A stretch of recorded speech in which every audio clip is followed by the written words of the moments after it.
Good, what's good, family? It's your boy, the Wall Street Trapper. Welcome to another episode of Trappin' Tuesday, episode 67.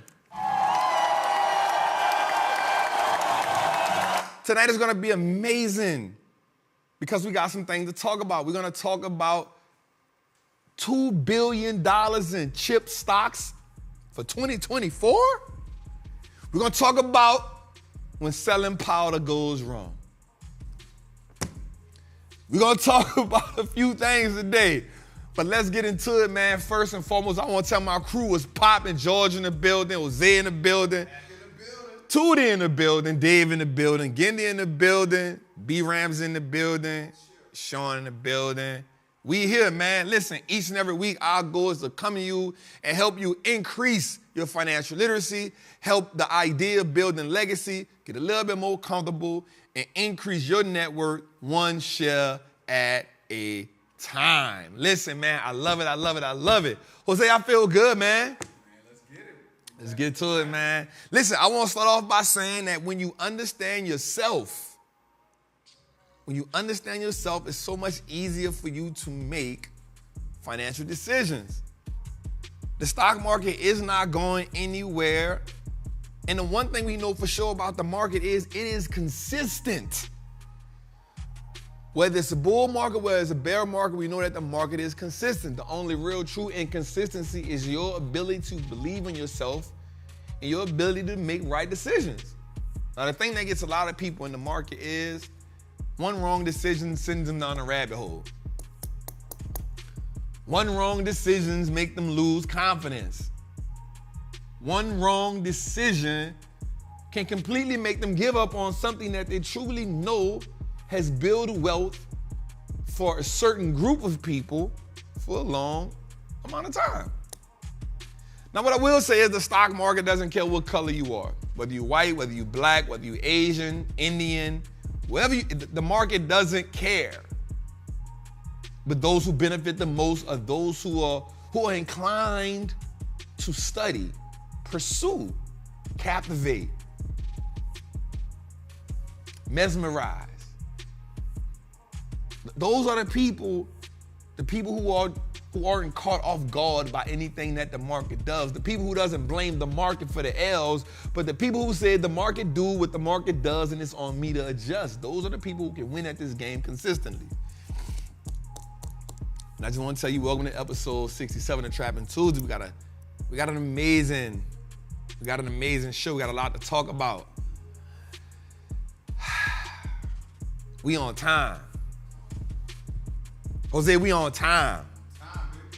I want y'all to understand that we are conforming. We are conforming into something new. So I want to tell y'all, man, I thank y'all for coming. Thank y'all for coming. Thank y'all for being consistent. Thank y'all for dedicating. Y'all could have been anywhere on this Tuesday, but y'all chose to be here. And each and every week, what we are obligated to do moving forward is to make sure that you get the best of your time here. Let's get it. Tootie, give me a beat right quick, man. Give me something that's like, I want to dedicate the first 2 minutes after I finish talking to my dog, because I know he worked hard to give us some flavor. Right? That's what we love about this show. He give us some flavor. So Tootie, give us a little, while the trappers get acclimated.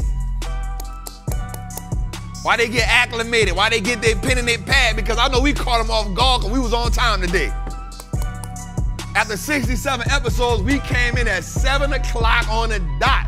I know they was off guard. So what we gonna do is, we gonna give you a minute to go get your pen, to go get your pad, to like get situated, because we know we caught y'all off guard. But I need y'all to know, moving forward, 7 o'clock, be here. So Tootie, give him a little bit. Yeah. Just a little bit.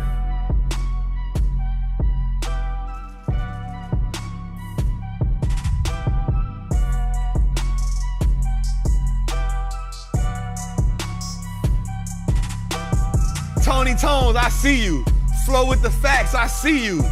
RB439, 4329, I see you.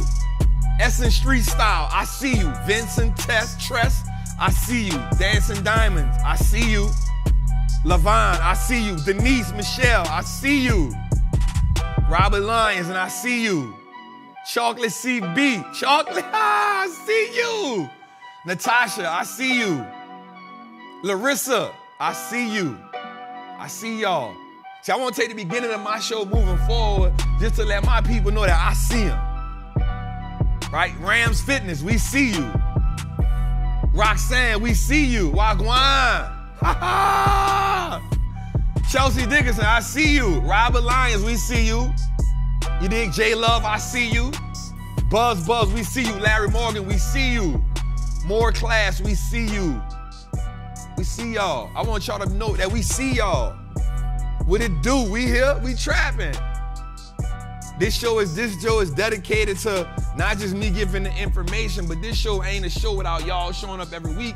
So every week, I want to make time for y'all too. I'm going to be on time every week so we can shout y'all out. We going to be on time every week so we can shout y'all out to let y'all know we here for y'all. And to show you that we live. We ain't pre-recording, telling y'all it's live. We live. We make the sacrifice every week, man, so we live, man. All right, Tootie. All right, man, y'all know each and every week we like to start off with our mantra. Let's get that up.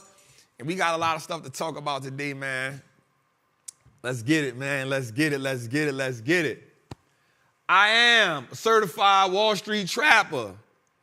I'm confident in my ability to make great investments. The stock market is a machine that prints money, and I am more than capable of operating this machine.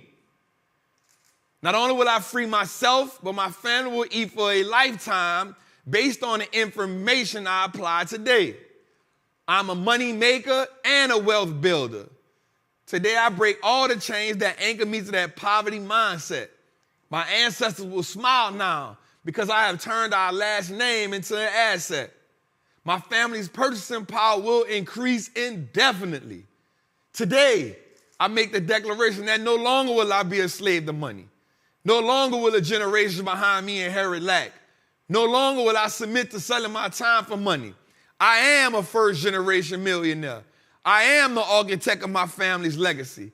I am a certified Wall Street trapper, and Wall Street looks like us now. Let's go.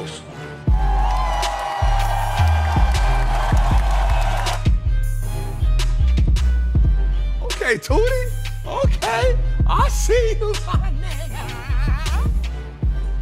Yes, sir. Yes, sir. Yes, sir.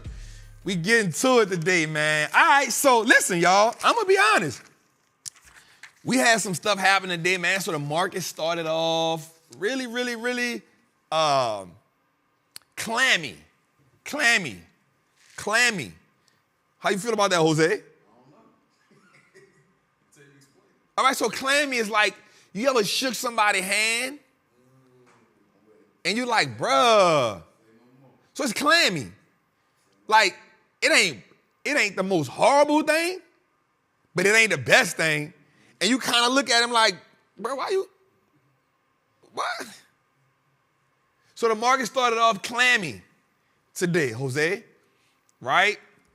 But I wasn't really surprised or shocked at it simply because we saw what a 10-year yield was, right? And so as long as this thing is where it's at, we will not get the market that we are used to. Right? We won't get that market that we prefer. There we go. We won't get the preferred market that we want simply because the 10-year is too high. Now, because the 10-year is so high, we also know there's these geopolitical things that's going on in the world. We know that already. But then we also got to understand this. There's things that are going on inside of the market that we have to understand. Right? So no two markets are going to be identical. Right? No matter, even if you're looking at the charts can be good. They can say what you needed to say. But the one thing that we not taking into full perspective is the human component, right? And the human component says, what made me mad yesterday might not make me mad today, but I ain't gonna forget how it made me feel yesterday. Jose, how you feel about that? Right? That's how we starting off, right? So what made me yesterday might not make me mad today, but I won't forget how it made me feel. So when we're looking at the market, I want us to pay attention to, we're going to talk about something tonight. We're going to talk about how November, December are typically two of the best months of the market, right? November, December. But what we can't forget is what has happened over the last 3 months, right? And then because there's different things in play, right? Because there's debt at an all-time high, because America has now acquired another $1.7 trillion in debt, because America is saying we're going to need another $814 billion in debt in 2024, and we're going to do another $734 billion in debt to end the year out. These make it really hard for the market to be optimistic, right? So what made me mad yesterday may not make me mad today, but I won't forget how it made me feel. Did I bring that in context, Jose? Did I make that make sense? Okay, we brought that full circle, right? I need us to know we bringing things full circle around here, right? So when we looking at the market, I want to say that my goal moving forward is to make sure. Let me say this. So Jose not gonna like this. So I do a lot of inspiring during the show,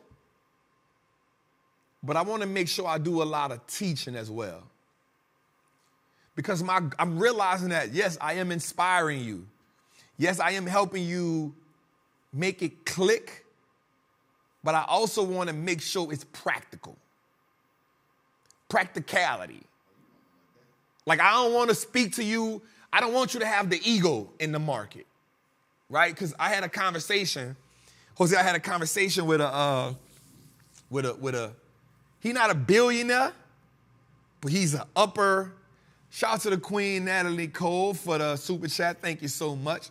I had a conversation with he's not a billionaire, but he's so 8 figures, 9 figures, 9 figures. So he's a 9 figures. And so I'm talking to him on the phone. Don't let that go over your head. I'm talking to him on the phone, and he says to me, there's a difference between knowing what to do and doing what you know.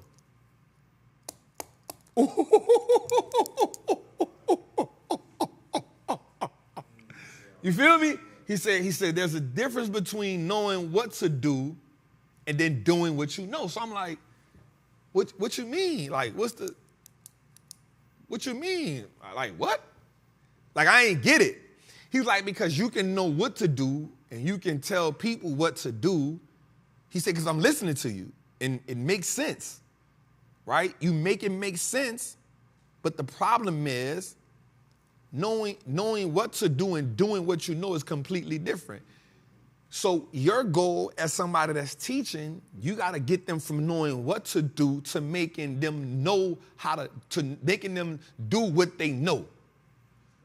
And it's on you to make the transition, because if you teaching, then they can't, you're only as successful as the people when they start doing what they know instead of knowing what they. I say, God damn. Look, he flamed me. You feel me? He saying that's your goal. That should be your goal. Your goal should be where they know what to do. No, to where they do what they know. And so that's it, Jose. So what you got to do is, hold it, Tootie, hold it. So what you got to do is, you got to now change what they do. But you can only change what they do when you make what they do what they know. You with me?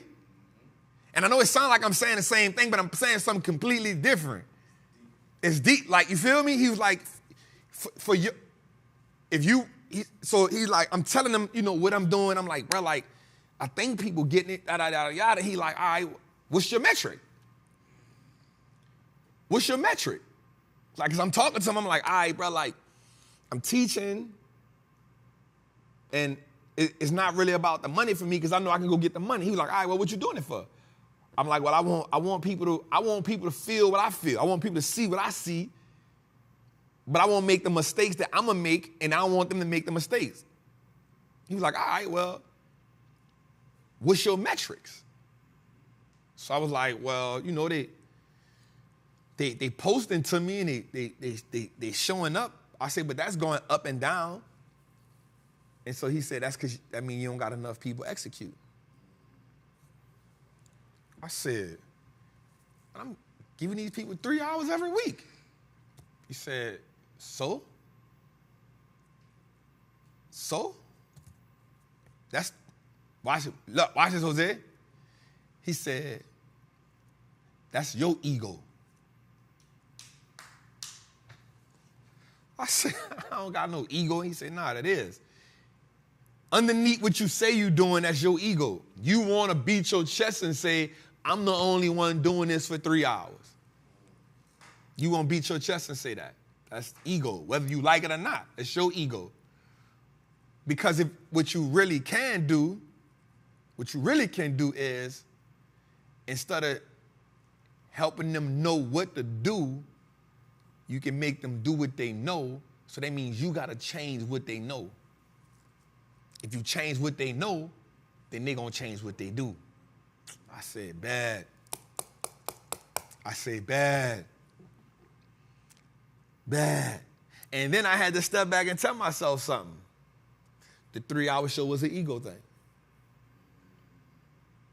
Because I was trying to prove to my audience that I know what I know.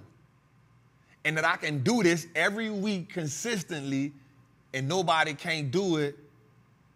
But at the same time, because it's that, the message ain't coming out how it's supposed to. Even if you think it is. Like you ever went by somebody's house and you taste the food and they think it's good, and you like, it's good, but it's right? Like it's good. Like you can leave it like this. But because this person is a cook, you like, it's missing that.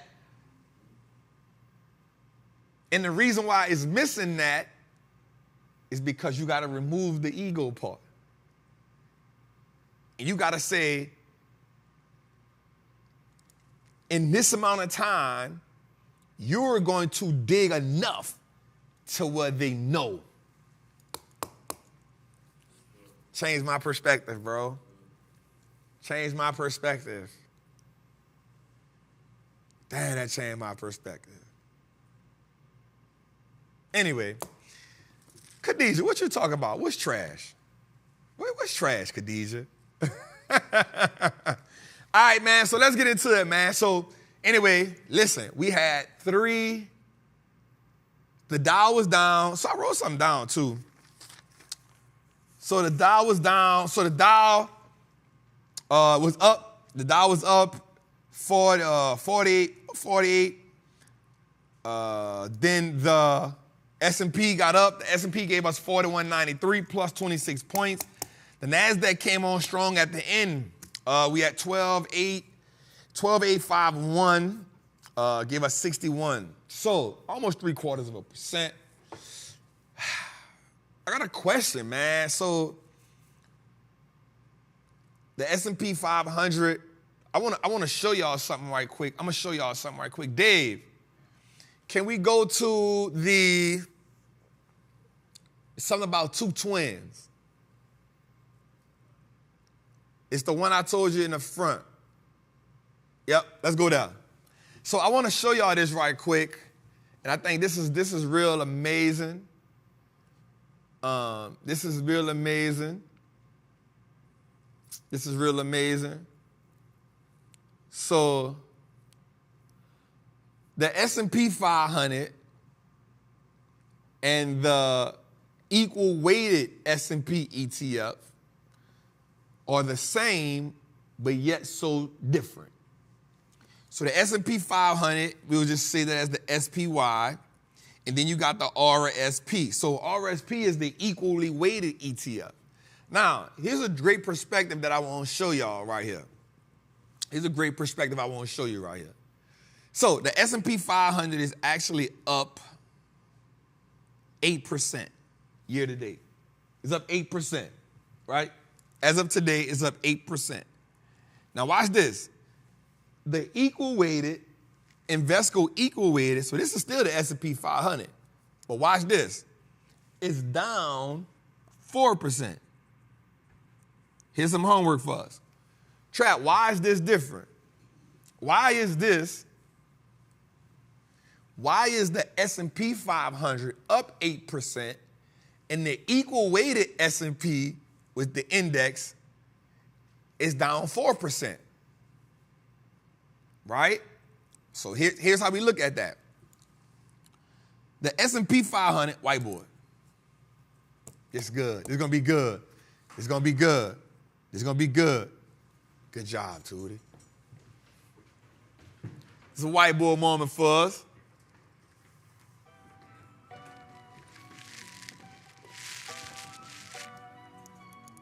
It's a good job for us so we can see what's going on right here. Right? I love when I get on that whiteboard for us. You know what I'm saying? I love the whiteboard because it's going to be amazing for us to learn something right quick. All right, let's rock out. Let's get it, let's get it, let's get it. All right, let's go with it. So, here we go. So, we got the,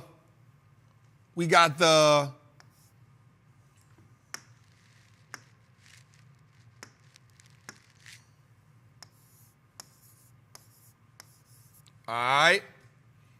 And then we got the,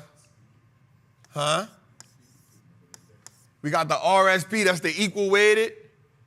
And then we have the SPY, which are the same, right? They both represent the same index. Now, watch this. In the S&P 500, remember Apple, remember Facebook. Let me do this back. Meta. Remember Amazon. Remember NVIDIA. Remember 1, 2, 3, 4, 5, 6. Remember Google. Right? And then remember. All right, so these all got different percentages. So I think Apple is 7, this is 6. I can't remember the rest of them. But I know that. So 7% is like 6%. I think it's like 3%, but don't mistake me on that. Don't mistake me on that.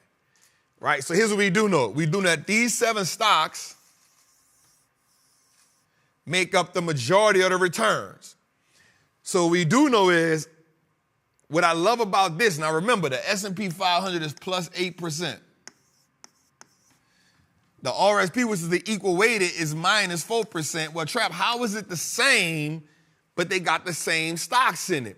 The difference is because the S&P 500 is market cap weighted, meaning depending on the market cap, that's why Apple make up so much of this. That's why when Apple move, this move. So if Apple, Microsoft, Meta, Amazon, NVIDIA, Google, Netflix, if they move a certain way, you know the market the S&P gonna tilt up. We trapping, right? So we know, and because of how much of the market cap, so we know this. If Apple is down, but NVIDIA, Meta, and them up, the market's still gonna move. But if Apple is up, and then like this one and this one is down, then it's still gonna move. Why? Because the weighted. So these two have the most, watch this, influence. Right? So Apple, Microsoft, so these top 7 have the most influence. They're the most influential on the market. But these two have, watch this, these two have the most influence. Well, the key word in this one is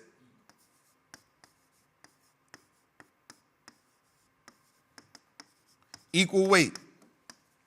which means it still got Apple, it still got Microsoft, it still got Meta, it still got Amazon, it still got NVIDIA, so on and so forth.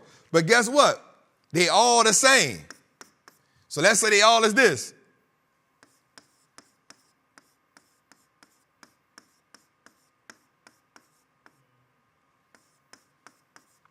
Right? So they all the same percentage. So now what happens is it takes the advantage and the manipulation away. You with me? So because of their market caps, their influence on how this moves is different. So that's why this is still up 8%. The reason why this is still up 8% is because this joint up 30%, 30%, this joint up 100%, this joint up 40%, this joint up 100 and something percent, this joint up, you feel me? But if we equal weight it,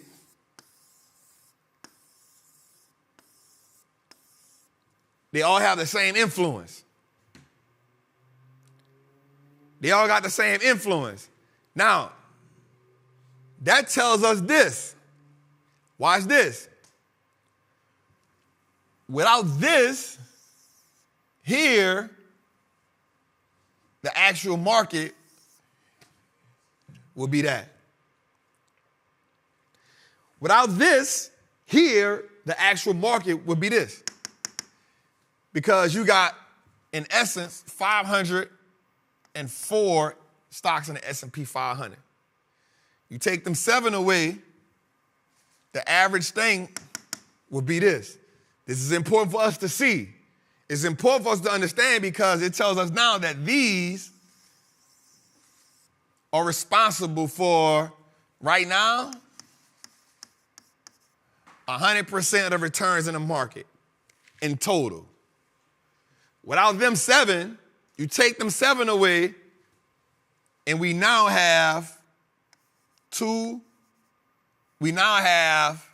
back to back negative years.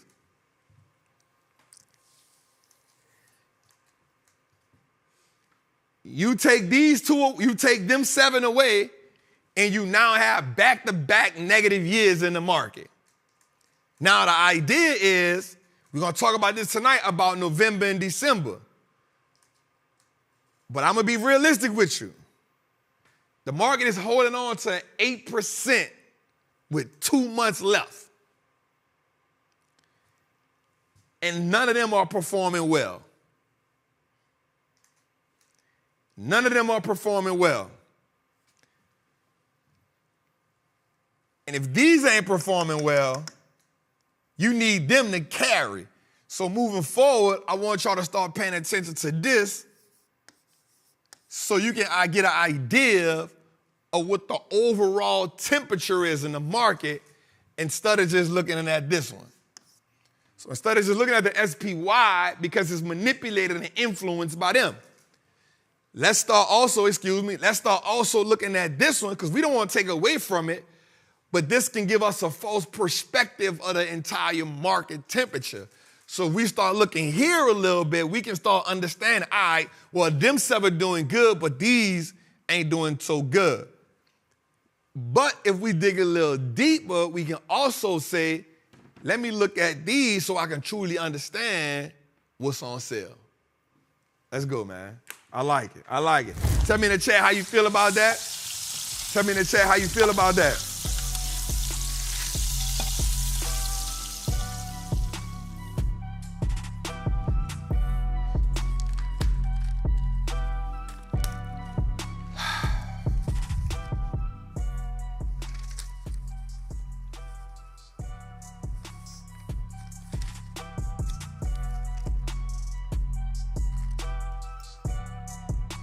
All right, let's get it. Let's go, baby. Woo! I like it. How we feeling? All right. How we feeling? Let me see it in the chat. All right, cool. All right, so look, Dave, let's go a little further. Nope, let's go back a little bit, Dave. Let's go to our let's give my heat map. Yep, let's get into it. So today, here we go. Remember, this is back-to-back weeks where we've had more puts than calls. It's back-to-back weeks where we had more puts than calls. And we still, look, we got over that. We got to 1.9. Shout out to, we got a brand new Triple Beam team member in the group. Let's go, man. Let's go to the Patreon member, man. We had a 3-hour call. The other day in the Patreon, man, I did a 3-hour call with them. Shout out to, man, 1,400 people in the chat. Let's shout out to the chat. Let's get the likes up, y'all. Let's get the likes up. And so I had a 3-hour Zoom call, a surprise Zoom call in the Patreon. And we'll talk about this tonight. So I had a surprise Zoom call with them just because, I'm not the person to let my people, I'm not the person that when everything good, I'm in their face talking to them. And then when everything bad, I leave them to figure it out on their own. That ain't me. You know what I'm saying? And so what I did was, we been having a rough 2 months, man. You know what I'm saying? I ain't gonna lie. You know what I'm saying? We having a rough 2 months. And so I was like, hey, y'all, let's get on a call. And we got on a call, and just in retrospect, just to put some perspective around it, I knew my people were worried. You know what I'm saying? But I knew they were being strong because they like trap strong. So we believe in trap. And so I talked to them and I said, listen, y'all, here's my perspective on what's going on. I'll take responsibility for, the 2 L's, the couple L's we took these last couple months. I take full responsibility for it. And I say, not only do I take full responsibility for it, I'll tell you my thesis so you get an idea of what I got going on. I was like, so in retrospect, here's what I based my decisions on. Here's what happened. And I'm like, we hit a bottom. I see the bottom. I went in. And then I said, as our positions turned green, how we wanted them, we looking good. I didn't expect a bomb. I didn't expect the war caught me off guard. You know what I'm saying? I was like, that caught me completely, because October played into what I needed. The first week and a half, I'm like, yo, this is what we want. We got in at the end of November. Got the end of September. I felt like the first week of October, second week of October was going to be pretty good. Boom, we get into these calls. We literally get everything back by like 3% in one day, right? So we ride on a high. And I was like, yo, 2 things happened that caught me completely off guard. One was Joe Biden cutting China off from NVIDIA. I was like, okay, but I didn't think it was going to hurt it that bad simply because it only makes up 20% of the company. 80% of the revenue still comes from other countries, not China. So I was like, all right, let's go. The bond market is killing stocks. I don't know. And so then 2 days after that,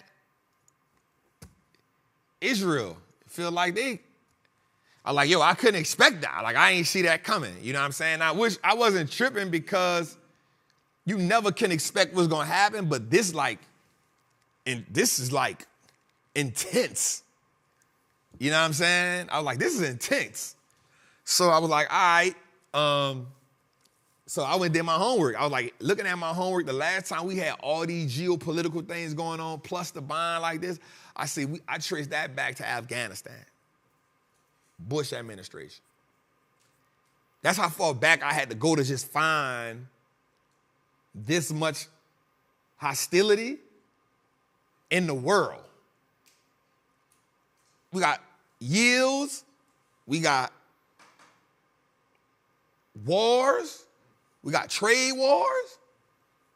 And it's crazy because one of the guys in the group it's crazy because he was in Afghanistan, cuz. And he said, bro, you so right, Trap. He said, bro, you're so right. Like, I was there. He said, that's the last time. He said, and all of this going on, he was like, you right, bro. He was like, that. He said that. He said something to me in a group that really made me like that. He said, that let me know you be doing your homework. That you ain't just out here guessing. He said, because you are absolutely correct. And so I had to just tell my team, like, you know what I'm saying? I said, listen, I'm gonna stay the course right here. Because we got the time on what we got with our plays, I'm gonna stay the course, but it might get a little ugly. So definitely had to talk to my people about that, man. So definitely had to talk to my people about that. All right, so let's go a little further, Dave. All right, so here we go today. We got the heat check, Microsoft, Apple, in the gray area, not too green. NVIDIA, almost down 1%. Again, Google, Meta, they took a little bit today. Amazon kind of shaky, but we had some really good plays today. Bank of America up 2%. The banking sector kind of been fighting back a lot. Intel, AMD at the end of the bell. We're going to talk about that. Eli Lilly down 2% today. Amgen down 2% today. Eaton up 5% today. Okay, industrials. The industrial sector truly been giving us some game. Yeah, Caterpillar took a beating today, down 6%. So, yeah, we had a hell of a day today. We had a hell of a day today. I appreciate the Super Chat family. Thank you so much. All right, let's go a little further, Dave. All right, definitely got to get into the recession portfolio. Let's go a little further. Let's dig into it.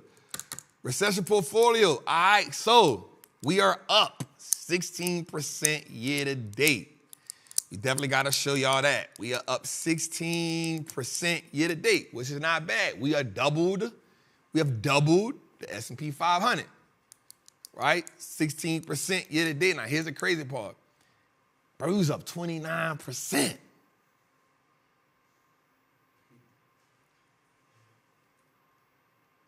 Bro, we was up 29% in August. In my mind, I was like, yep, I'm probably about to hit 30% this year. It's going to be crazy. I'm at least in the year out about 31, 27 at best.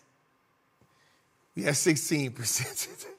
But here's what I will say. All right, listen, we still beating the market. All right, let's go a little further, Dave. Let's look at our positions in the recession portfolio. As we can see, ATRK, it done went negative. I was up $4,000 in that play. So ATRK done went negative. CELH Celsius, y'all know that. I was up 6,000 on that play. Costco still fighting for dear life for me. Look at Crocs. Crocs up $600 a day. Still down 10 bands with Crocs. Eli Lilly up 31,000, but it actually hit me for 1,500 a day. Lockheed Martin, they growing. I like it. That had turned negative on me. I was down to negative 2,000. The war. So here's my thing about that too. Like a lot of people always be like, a lot of people always feel like, why are you making money on the war? And I'm like, I was in certain companies before the war. But we also got to realize that companies make firearms. Companies make defensive ships. That's what they're in the business for. That's what they do. Now, I'm not saying that I said that this company went to war, I'm going to go invest in that company. We was in the companies already, right? But this is a prime example. Lockheed, I was down $2,000 on that company. The minute the first bomb dropped, the stock went up the next day, $2,000. You remember that? We posted. Went up $2,000 the next day. Right? I was like, I'm in the green. Now we deep in it. Stock is up $6,000. It turned green on me. I wish the soldiers were Crocs. I wish the soldiers wore Crocs. Nobody, don't cancel me, man. Don't cancel me, man. Don't cancel me, man. I wish the soldiers wore Crocs. Oh, man. All right, so Lockheed Martin, look, Meta up 11,000, NVIDIA 22,000, definitely took a hit on that. SAI, once the war started, now here's the thing, the flip side of that, once the war started, the trucking game slowed down. I was up on that. You feel me? I was up on that. TPH, that's real estate. VTRK. Hit me again. All right, let's go again. Watch this trick or treat. Next one. Goddamn. It's a bloody day right here. All right, so the Amazon call pumped us out 4,000, so we fighting for that. We don't fall back to glory. My AVGO call is down. My Google call is down. My Meta call is down. My Meta call is down. QQQ and my NVIDIA call is down. I put this play in today just to try something. So here's my other NVIDIA play right here. But I put this play in today. I saw NVIDIA go to 397. And I was just like, what the hell? I love the game. So I didn't put it in the Patreon group because I didn't want them to jump on it. You know, I know I was playing a dangerous game with that. You know what I'm saying? But it went to 397, and it just what happened. Look, I just finished working out. I was on my way. I had just got here. I got here. I'm sitting here. We got off our call. I'm looking at the market, and I'm like, damn, this shit plunged early this morning. Like, damn. But I didn't realize that it was under 400. I was like, whoa, under 400? I still love the game. I still love the game. I still love the game. I'm like, I still love the game. You feel me? So I called it at 397. I just put a little 410 call in. You know, it is what it is. I ain't even do a lot. I think I only did like 6 contracts. Crap was still high. Even though, here's the crazy thing about this thing. Even though the thing's still falling, them jokers still high. Normally when the stock is falling, the option get cheaper. Bruh, that thing still was expensive. So anyway, so I bought like 5 or 6 contracts, y'all. But it was at 397. Like I was like, what the hell? Like I'm already in it. I'm already in it. I'm already in it. So that's what we got going on right now, man. Let's go a little further, Dave. Let's get to it. All right, let's get to our information tonight, y'all. How y'all feeling tonight? How y'all feeling tonight? Let's talk about it. Let's talk about it. How y'all feeling? Let me see in the chat. How y'all feeling? Shout out to the Lieutenant Tori. Shout out to that queen, man. But listen, I want y'all to show something. I want to tell y'all something too. No matter how the game go, I'ma still play it. And no matter what they look like, here's the thing though, no matter what that recession portfolio look like, I'm going to show up each and every week and put that thing on the big board. No matter what it look like. Right? No matter, I ain't going to never say, nah, we ain't going to show it this week. I ain't going to never say that. Nah, I ain't going to. Nah, B, we ain't going to show a recession portfolio this week. It look kind of ugly. Nah, we going to show that joint. Because guess what? When we be printing that money like crazy, we show that joint. That's why I love it. Like, I love it. Like, I love for you to see it like that, because when that thing be green everywhere, I want you to see that too. You know what I'm saying? So anybody can say, yeah, man, I'm doing this, I'm doing that. All right, that's cool. I ain't mad. Like, I love them. See everybody win. When it's your season, you killing it. When it's my season, I'm going to put it in your face every day. Come join the Patreon. Right? Come join the Patreon group. Come join Trappers Anonymous, man. It's amazing. Hit that like button. Let's get the likes up, man. The Patreon group. Yep. So if you don't know, we do the options in the Triple Beam team. We do the options in the Master of the Triple Beam. If you in Trappers Anonymous, you get all the fundamentals. So come join us. Let's get to it. All right. So Google paid iPhone billions of dollars to be in a trap. Let's say that again. Google paid iPhone. Matter of fact, let me rephrase that. Google paid Apple billions of dollars to be in the trap. So this is how that goes. So Apple has 1.5 billion users across all platforms. This is amazing. Across the world, Apple has 1.5 billion users. That is free game. Here's the thing I want you to understand. Everything in America is for sale. Everything in America is for sale. Everything. Even with the biggest company on the market, guess what? Google said we are the search engine. We want to be known for the search engine. We understand that you got a block full of potential candidates. I would like to have a piece of that. So in 2016, Google pays Apple $23 billion. Apple said, bet, you want it, you got it. Guess what? That's a 30% premium on that. Apple said, it's not a problem with me. This money that I don't got to even worry about, right? So Google is now the default search engine. I don't even want to be, I just want to be the default search engine. Just the default search engine, right? But Google right now is going to trial. Google on trial right now for being the most dominant search engine and having conditions in play where other competitors can't get market share. Right? That's what they're on trial for. So back in 2018, 2019, Google and Apple said, yo, this is a sweet deal. We can do this again. So they drop another 20-something billion on them. And then Apple said, check this out. Man, you can just hit me with $9 billion a year, fam. Google said, say less. $9 billion a year to, I ain't tripping. Mind you, Apple still have their own search, which is Safari. So it's not even saying you my primary search engine. I just want to be the default. Like I still know you're going to do what you do. I just want to be the default search engine. Just default.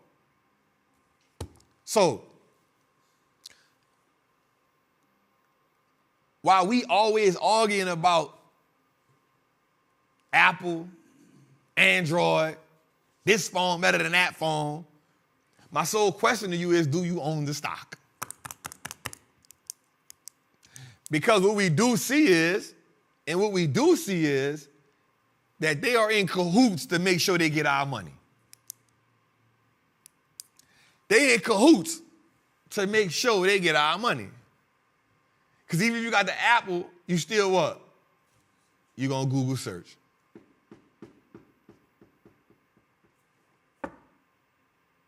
So let's just make sure. You know what that's like, Jose? You know what that's like? That's like hustling. Oh, this is good, Jose. Watch this. That's like hustling on a block and dying for it, and you don't own it. You repping the hood, but you don't own a house. You just pay rent. This is my hood. Feel me? Wait, my grandma here, my mom in there, this is my hood. I'll die for this set. All other sets is weak. Cause this is my set. What house you own? None. Now one of them. I don't own now one of them. And I ain't gonna lie, I'm gonna keep it 100. I was guilty. I was guilty of both. I was guilty of the set tripping and the iPhone tripping. I'm guilty. Until you come to the realization when you see, and the crazy part was I knew this already. I done said this a year ago. But today, for some reason, it clicked like, bruh, man, these people making billions of dollars. Man, I don't care what phone you got, bro. You own the stock? Do you own the stock? If you don't own the stock, now I'm mad at you. Because you keep buying a phone. You ain't go buy some of the stock, bruh. And we all right.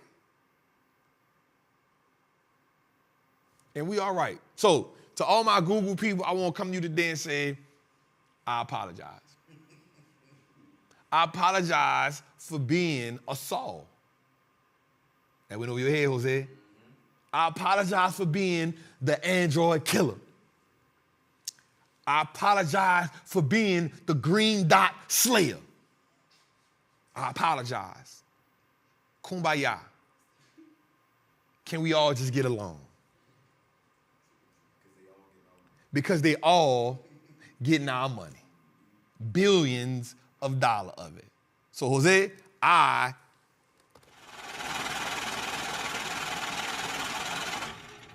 today I waved the green flag, the money flag. Let's just get money together, y'all. All right, let's go a little further, man. All right, so watch this, y'all. This was real good today, right? This stock has truly like been in the gutter, but man, it went crazy today. So Pinterest, it went berserk today, right? It was up 18%. Now, this is truly a stock that is not looked at as a social media contender. This stock is not looked at as a social media contender, but yet it is. You know why it is? Let's talk about why it is. So here's what they said today. They said today that they have a $3 billion market share right now, and here's what they said. Their monthly active users grew by 483 million people. That's big. They beat top line, they beat bottom line, and they just said we're going to increase our ad department.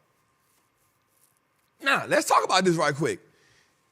They said the number one activity on their website is people pinning the stuff. Now, I ain't gonna lie. I remember when I was getting my crib, the lady said, let's create a Pinterest board. Matter of fact, Nat might be in a comment. Nat hit me one day and was like, you should just make a Pinterest board. Oh, man, I don't know how to get in there and make that. But evidently, 483 million people, new people, know how to do it. So, Pinterest, monthly active users up, reborn ad market, reward is Pinterest has now seen growth.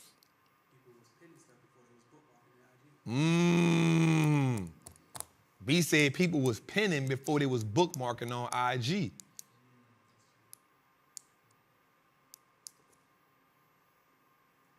Pinterest is a sleeper social media app. I'm not saying we need to invest in it, but I am saying we probably need to pay attention to it.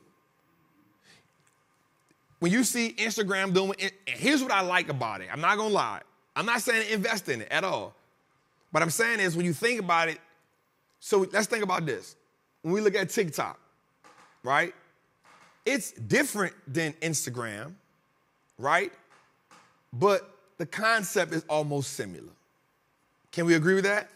Like, it's different than Instagram, but the concept is similar, right? So we see Instagram is similar, right? But watch this. Twitter was the one that was completely different. And now you got Threads. So they are similar, right? Well, YouTube was different, but then we got IGTV, right? And then YouTube said, okay, we got YouTube Shorts. So in essence, they all kind of, but Pinterest is 100% a standalone. Would you say it? Because you don't go in there and do nothing but what? Pin stuff. You create boards. I would say it's kind of different. Would you say? Jose, let me get this. Is it the same? Let's get it in the chat. Is it the same or is it different in the chat? Yeah, it's kind of like something like that.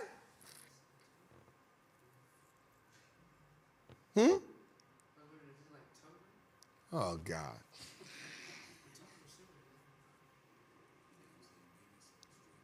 Yeah, it is, bro, but it's all right. It'll live. That means I've been putting in work with it. All right, so here's a question I want to ask people in the chat. Is Pinterest the same or is it different than all other social medias? Right quick, y'all, before we move on.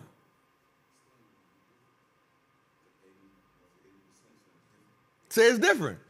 I think it's different. I think it has a different feel. Now, I'm not saying go out there and buy the Pinterest app. I'm not saying go buy the Pinterest stock. You're not going to blame. The L's I take is the ones I deserve. I ain't taking nothing else. I don't use it either, Khadijah, but I'm just saying. All right, let's go a little further. All right, UFC slams a $100 billion deal with Budweiser. Now, this is so amazing because not too long ago, Budweiser was slammed because of, UFC was slammed because they had to deal with Budweiser, and Budweiser had something with the transgender. Now, first of all, let me say this. Leave me alone. I'm just reporting. All right?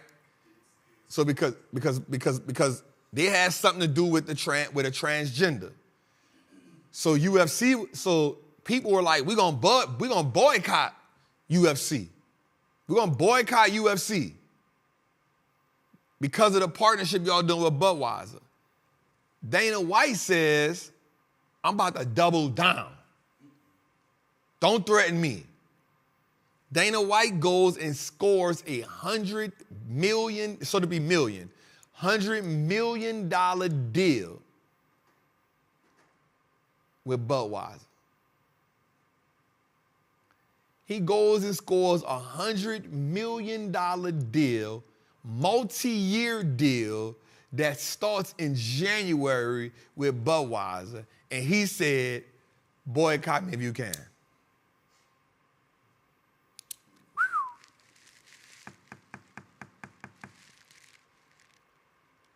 How do we feel about that? So Budweiser is owned by, Bud Light is a part of the brand. So people say, I think it was Bud Light. It's a part of the brand called Anheuser-Busch. They fall under the same thing. It falls under the same thing, you heard me? Don't trip, right? It's called Anheuser-Busch, ticker symbol BUD. Bud, right? It falls under the same brand. That's why you got to know your brands. That's why you got to know your brand. That's why you got to know what all falls under the stock. You got to know what falls under there. So they was like, yo, check it. The deal is with Bud Light, but they're like, yo, check it.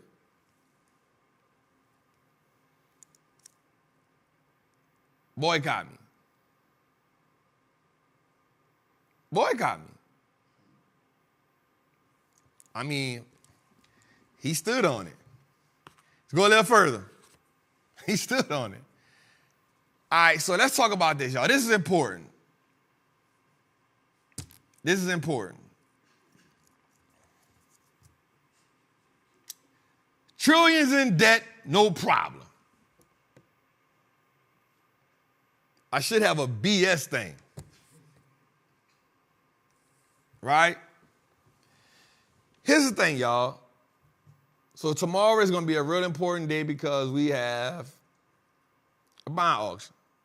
Now, the U.S. Treasury has said that they will borrow $776 billion to finish off the last 3 months of the year, and they said in 2024 they will borrow another $816 billion to start the year.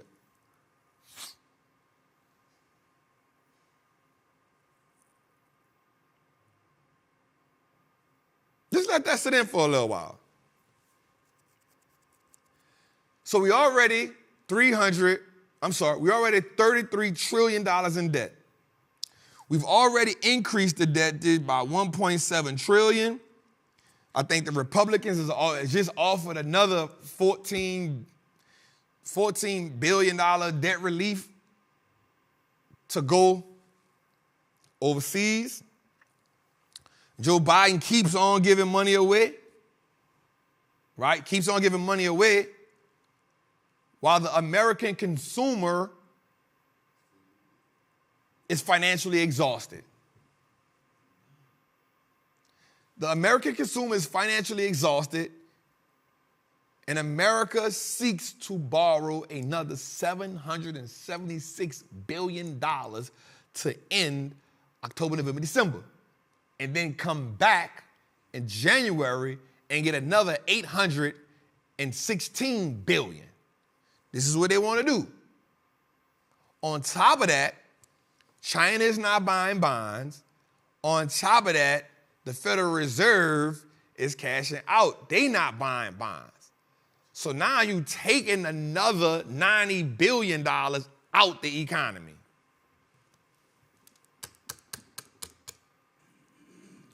I want us to understand like what we up against right now, y'all. And this ain't This ain't easy, right? I also want us to think about this.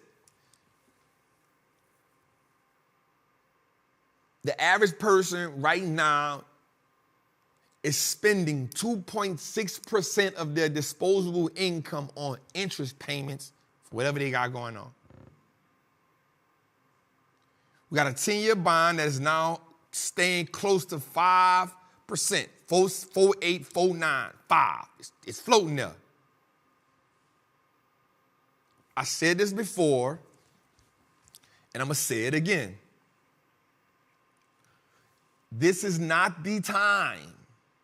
So I know all my real estate people going to really be mad with me right now. Right? All our real estate people going to be mad at me right now. And I promise I'm not saying this against y'all. I love them. I got some great friends that do real estate. But I'm going to keep it real with y'all. Right now ain't the time to be buying no house. On my own, I'm going to just keep it 100. I done kicked all the contractors out my house. Man, get out my house, man. Don't you put another piece of nothing up, dog. I'm going to stay just like this, dog. I'm going to holler at y'all in 2025. I'm good. I got what I need. The house is 90% done on the inside, 97% done on the inside. I ain't got that much furniture in there. I still be sleeping in the basement. My daughter be like, Daddy, when we go? I say, when we get out the recession.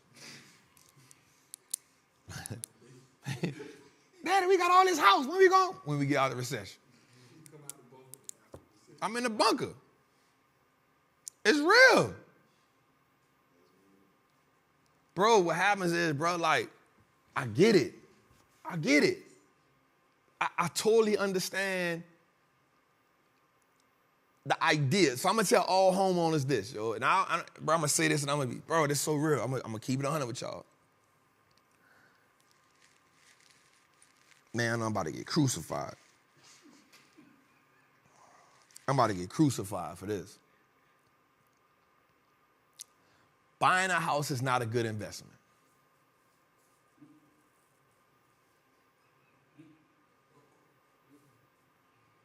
Buying a house is not a good investment. Especially if you're building it or if you're doing a mass renovation. It's not a good investment. The reason why is because you will never stop working on it. And it's not an asset until you actually pay it off. Not an asset.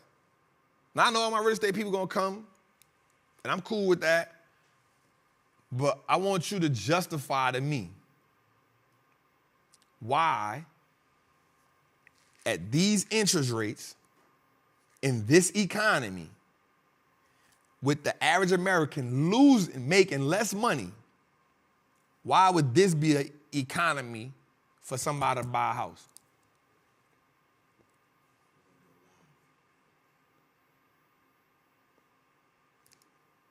You feel me? You feel me? I'm just keeping it 100. I think that for people coming up poor and middle class, that was the standard. Now I gotta buy me a house. And so the people will tell you, like, you paying somebody else rent, you paying somebody else rent, you paying somebody else rent. All right, cool. So what?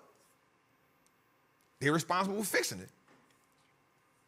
Go rent you a house that you really like, and then you go get rental property. I'm telling y'all.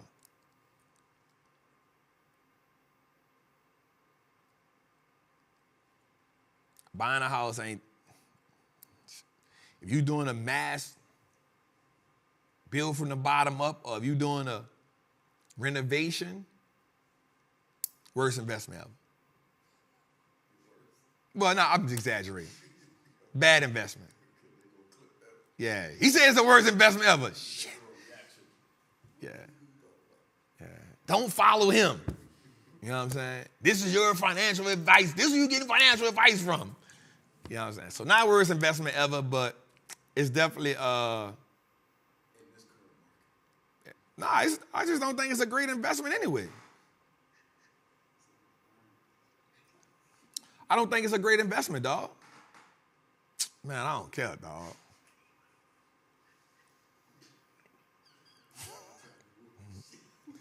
They're going to torture me here. All the real estate people going to come for me. I ain't tripping. I ain't tripping. Somebody said you get value from your family living in it. Shit, we get value from living in something else. I just don't think it's a great investment, dog. Double down. I'm doing Dana White. But realistically, let's stop playing. Realistically, watch this. Watch this.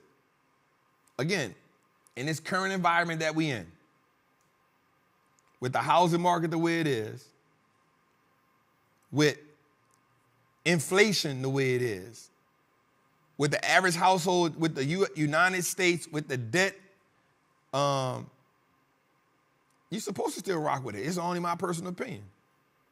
Definitely don't want you to change your opinion for me. But 1.7 trillion in household debt. The average person right now is making 20% less than what the average house note is. These ain't my data. This data that come from the people, the sources. Right? How can you justify telling somebody to buy a house in this market? How? And I know what the rebuttal gonna be. If not now, then when? Easy. When we get out of war, when the inflation goes down, that's when. When lumber gets a little cheaper, when credit card debt go down. Well, how do we know when that's gonna go down? Well, we know one thing. With all these geopolitical things in the world right now, we know one thing. It ain't going.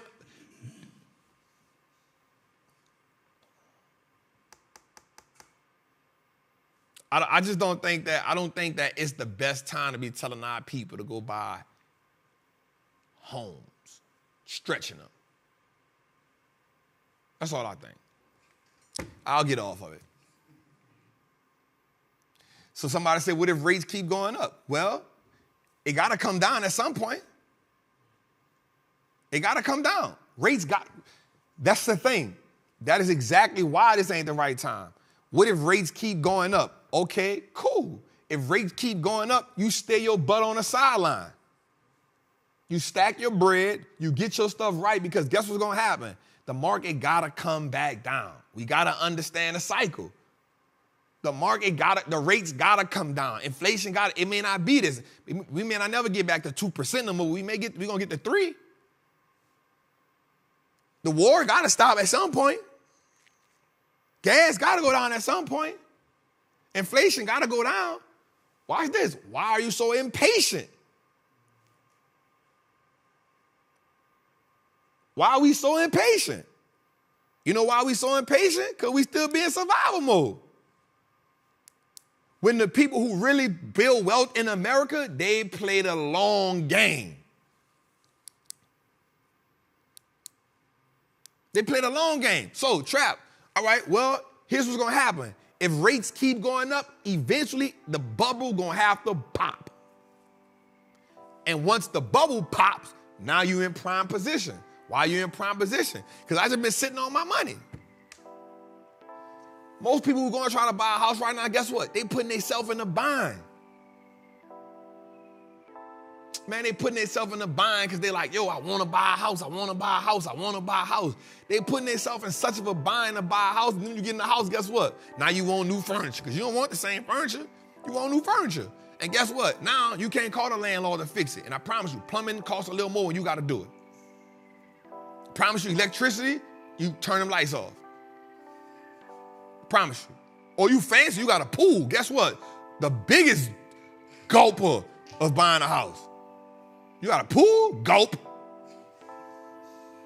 You feel me? Oh, now you got taxes. Oh, you want a multi-million-dollar house. Guess what? Them taxes start at $15,000. The people with $30,000. I say, where'd this come from? Welcome to the million. What?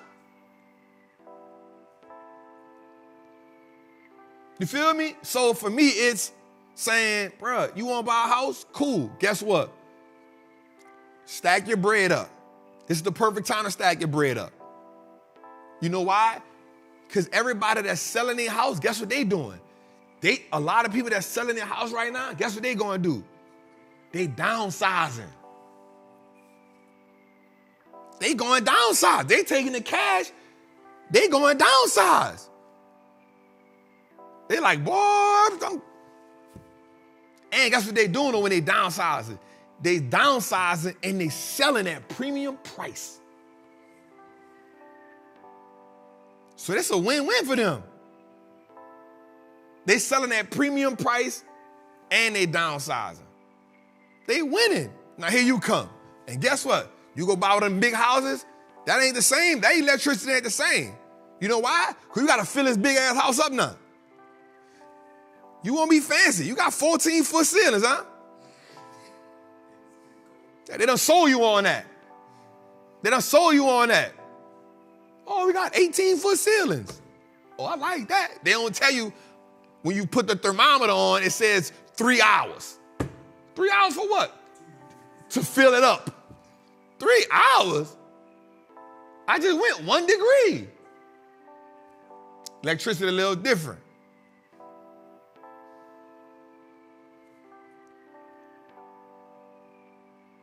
Look. Somebody said I paid $120 for a house. I put $80K in a renovation. Now it's worth $300K. I'm getting 4 bands a month Airbnb. Chill out, Trap. You feel me? If you that interested in going to buy a house, guess what? Instead of making your first house the house you live in, go buy you a duplex or something to go do something with. Or go buy you something you can Airbnb with. Go get cash rep. Go get cash flow before you talk about I won't sleep in it. I wanted to sleep in. You're going to be sleeping in there in airbags.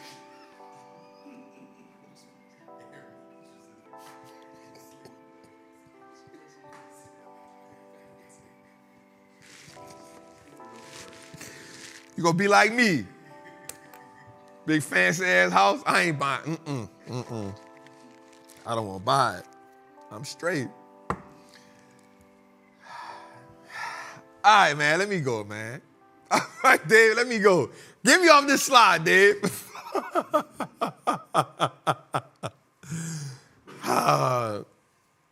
Man, I love y'all, man. I love y'all so much.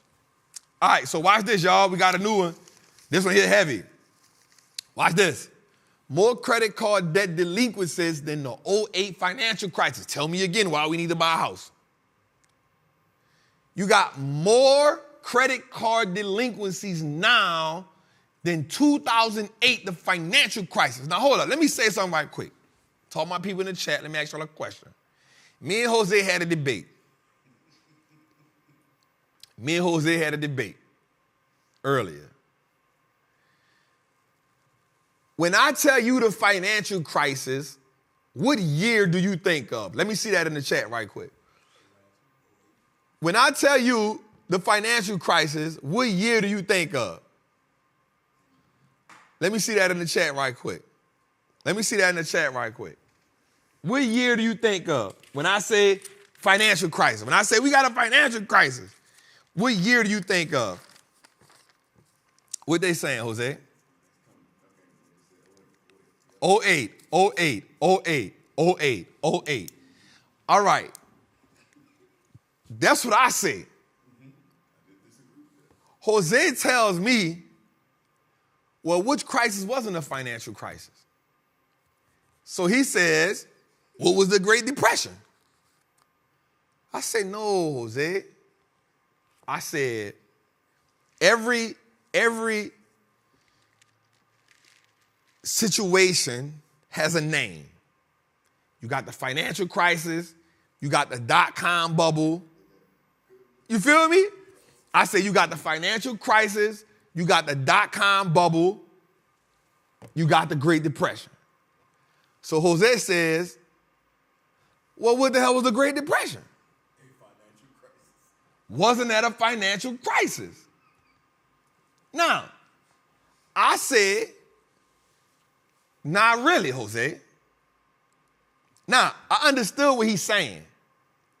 But what I'm saying is, in 2008, the banks collapsed. In the Great Depression, the world collapsed. America collapsed. Everything collapsed. So I just want to know, right quick, who is right? So when we say the financial crisis, if anybody say, yo, the financial crisis, what are we referring to? Bro, this the same dude that said a Netflix stock a week gets you off the street. This is the same guy. This is the same guy. This is the same guy. That's my guy. Let me see what it is. Let me see, Jose. 68 to 32 right now. 68% to 32. He gonna hold that up till we get that out. That's all good. That's my dog, though. But we always do that. And we just splitting hairs to be. But I get it. But I always got to give Jose a hard time, man. All right, so let's talk about it, though. Watch this, y'all. So year-over-year banks, year-over-year charge, credit card delinquencies have all been reported. Watch this. This is the highest level we've been in since 1991, y'all. Even 2008 wasn't this high. And we got to show y'all the graphics so y'all can see it.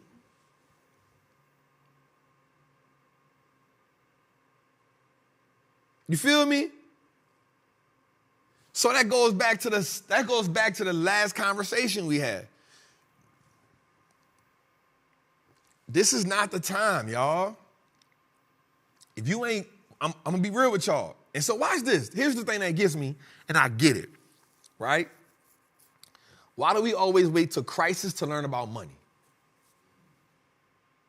Why we always wait till crisis to learn about money? Why we always wait until a crisis to learn that we got to do better?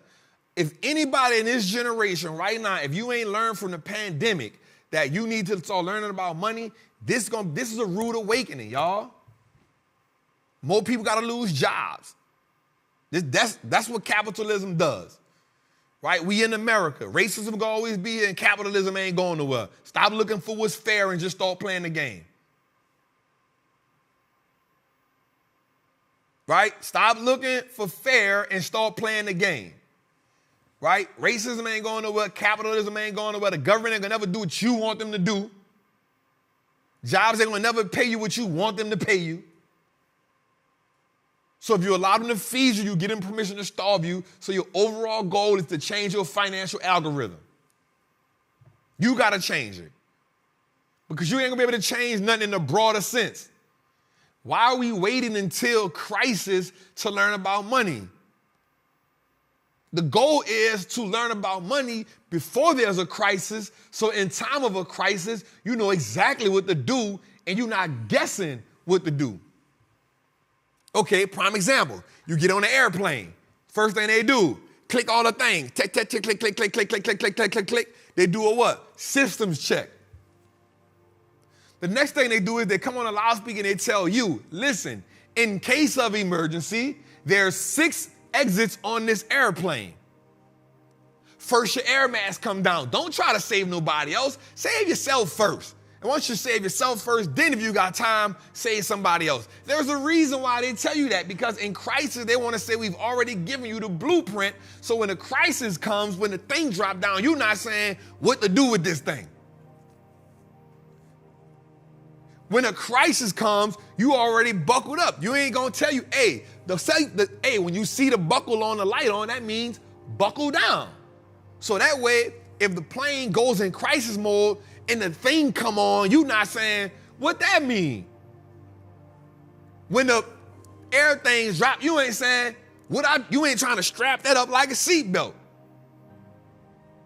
And it also says, in case of a water crash, there's such and such. So now they put you in a situation where These are the two types of things that can happen in this airplane. If either one of these things happen, here's the prerequisites that you know how to do. Here's the blueprint. We laid it out for you.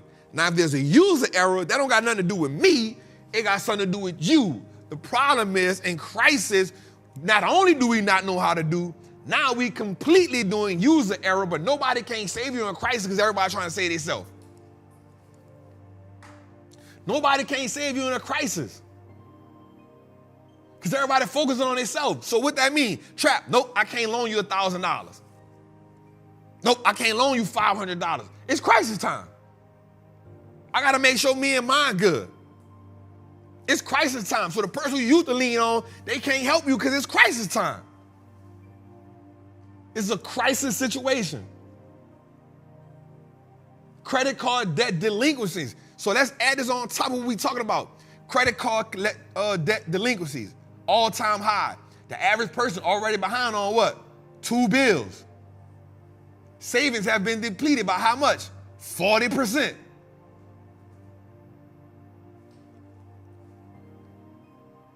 Banks are doing what? Increasing rates at which it costs for you to loan money.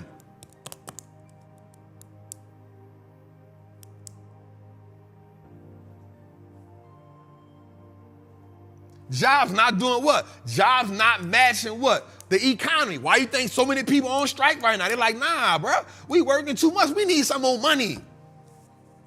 Okay, what's another stat we said? We said what? 40% of Americans now work what? 2 full-time jobs. We just said this stat a couple weeks ago.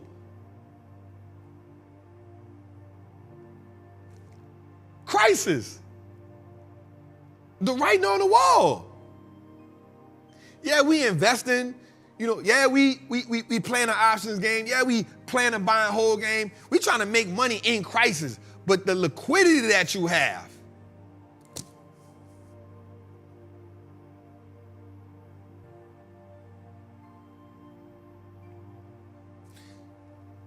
crisis mode, nobody can save you but you. If you're not spending money on an asset, if you're not spending money on some information, I'm going to just keep it all the way 100 with you, fam. Man, hold that bread.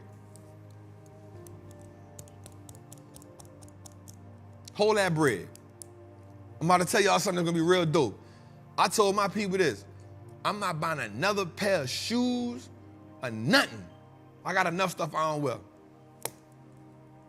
I'm good right now. You know why? LVMH's worth billions. Nike, Phil Knight, billions. All them people we be going to spend money with, I'm not the one to talk to you about doing it. But guess what? They worth billions. Crisis mode. Put yourself in a situation. Give yourself the opportunity to win this game. Give yourself the opportunity to be in position. I ain't saying don't buy it at all. I'm saying wait till we get out of this. Just wait till we get out of this. Guess what? I ain't got nothing against it, but Beyonce made $580-something million on that tour. That's cool. Crisis comes, she good. The Swifties, she at 1.4, she good. They good. But if you still going to work, you an entrepreneur building your business, you ain't exempt from the crisis. You ain't exempt. So put yourself in a situation where, one, you not bleeding in crisis, but two, you can take advantage of the crisis, so on the other side of the crisis, you sitting pretty. Because on the other side, there's a lot of people going, listen, when Noah built the ark, okay, now they ain't gonna like me for this, Jose. When Noah built the ark, he was only allowed so many of everything. Am I right? But guess what? Imagine being on the ark. Watch this. Imagine being on the ark and you hearing people drown from the flood.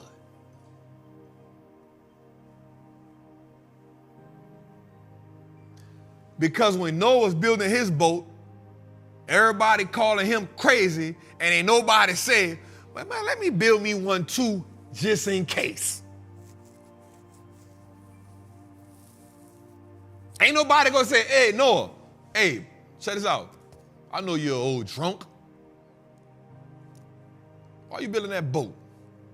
You've been building that boat for a long time. What? Nobody gonna ask him why he building the boat. Nobody asked him why he building the boat. Everybody just ridiculed him. Everybody just ridiculed him. So just imagine being on a boat and everybody who called you crazy, everybody who was throwing stuff at you, imagine being on a boat with you and your people and you hear them screaming now to get on the boat and I can't do nothing for you. We talking about crisis. You got to go build your financial ark, fam. And you need to be building it right now because here's what you're going to hear. You won't see it right now, but a lot of people financially screaming inside, but they don't know how to say it because social media got people standing in something that they ain't really is. But here's what you're going to see. It's going to keep getting tighter and tighter and tighter and tighter. Why you think you seeing people robbing in broad daylight now? Nobody don't care no more. People need money now. People robbing in broad daylight because the tighter it get, the more risk people going to be willing to take. The more violent it's going to get. The more crazy it's going to get.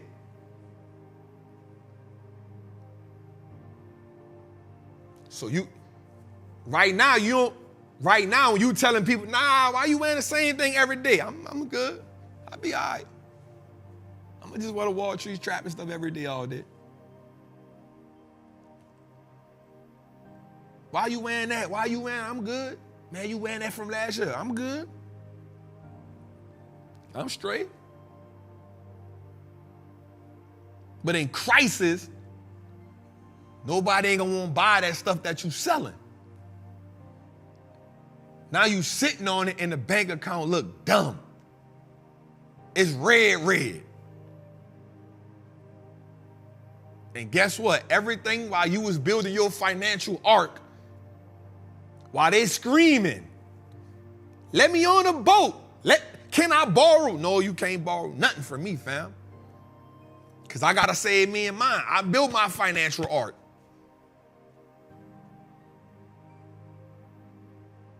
While you was shining and while you was doing that, I applauded. But I was building my financial ark. You got to build your financial ark, y'all. You got to build your financial ark, y'all.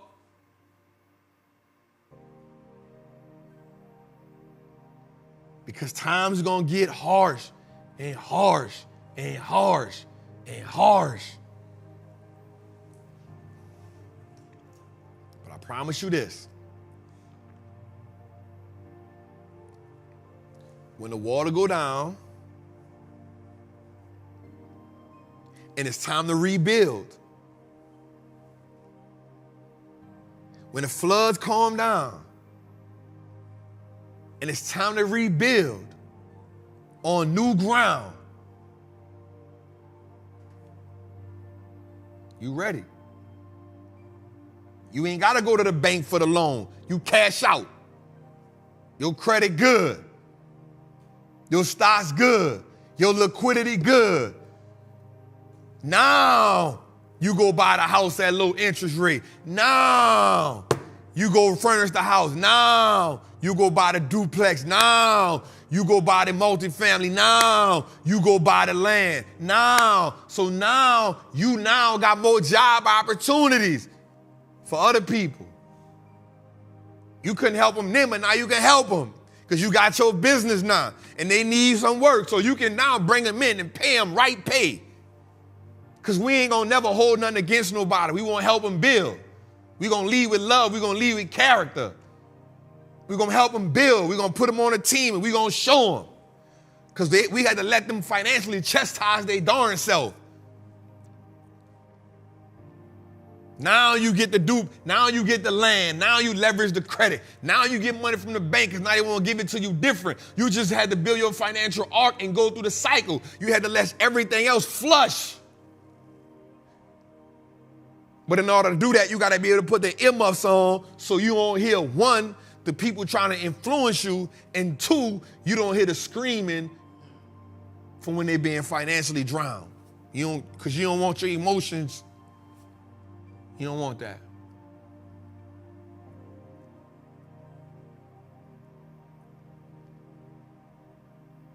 You got to change your financial algorithm, y'all. All right, let's go a little further. My bad, I apologize. When selling powder goes wrong, man.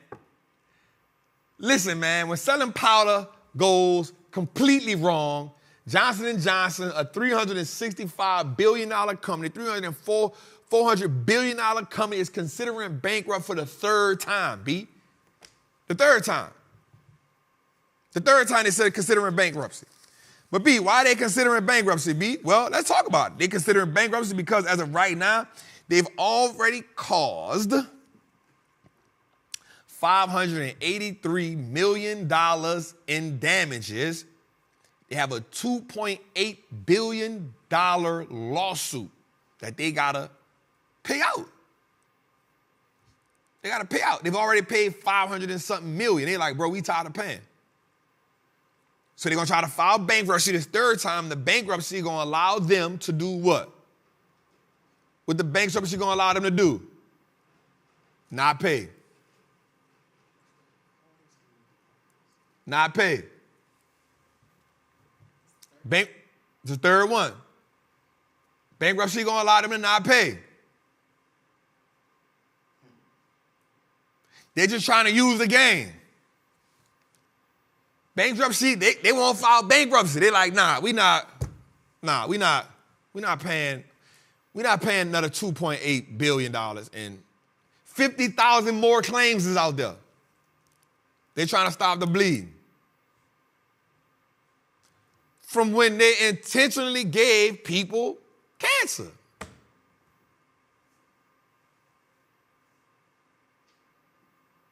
Intentionally gave people cancer.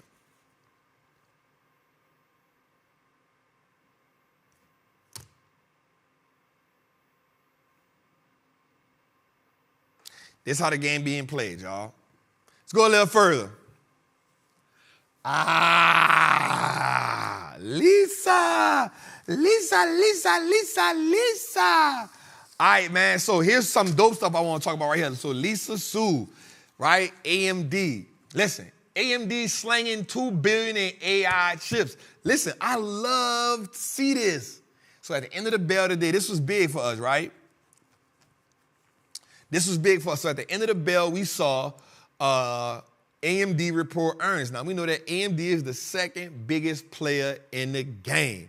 So they reported they beat earnings. They beat earnings by 70 cents, expected 68 cents. They beat revenue by $5.8 billion, expected $5.7 billion, and the stock fell by 4% after hours. Interesting.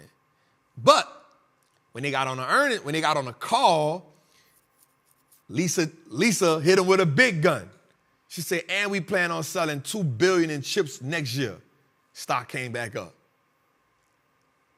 Stock came back up. Look what she said. We expect to sell $2 billion in chips next year, and we also expect to have a 40% increase in the fourth quarter. Lisa said we slinging chips, family, and we got dip. We got the chips and the dip. So here's my idea for that as well. AMD has now, NVIDIA is up on the 21st. With NVIDIA being up on the 21st, how we expecting NVIDIA to perform. I'm interested to know that. The reason why I'm interested to know that is because here's what we do know. There isn't everything NVIDIA has, they selling. And they're selling like hotcakes. I'm not really tripping on the idea that they're not able to sell to China because China only made up 20% of what they did. Right? Only 20% of what they did. So, here's what I remember. I remember in 2017, AMD was $16. $16 stock. So everything that NVIDIA does is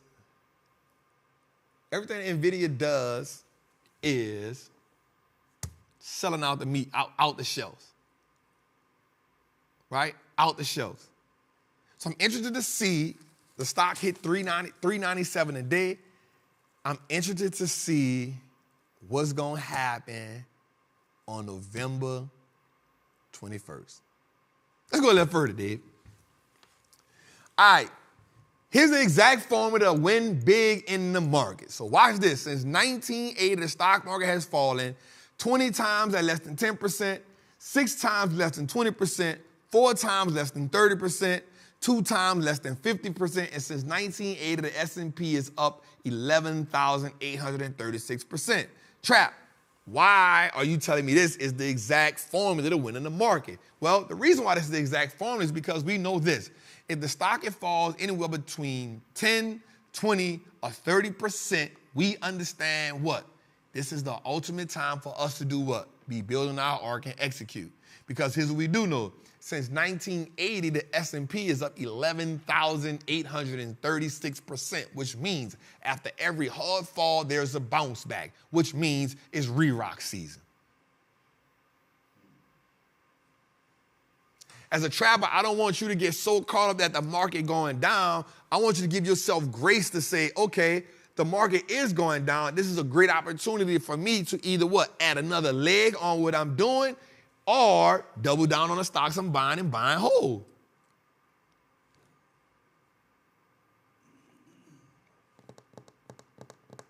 So if we go a little further, I definitely want to show y'all. So let's go a little further, Dave. Mark my words. Let's go. All right. Because of that, I want to ask you a question. My word is this. Will the S&P right now is at 4193. Will the S&P in the year 2023, will it end over 4,200? Will it end over 4,400? Or will it end under 4,200?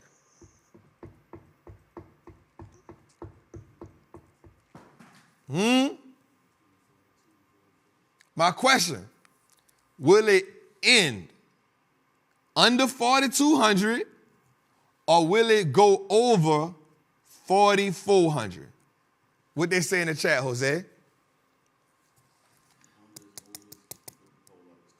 Let's put the poll up. What they say, Jose?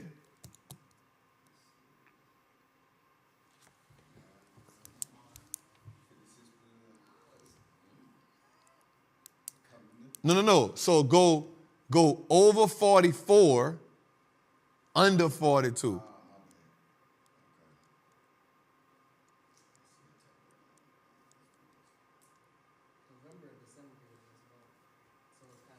So Dave, you should have a graphic that says the best months in the market, right? We don't?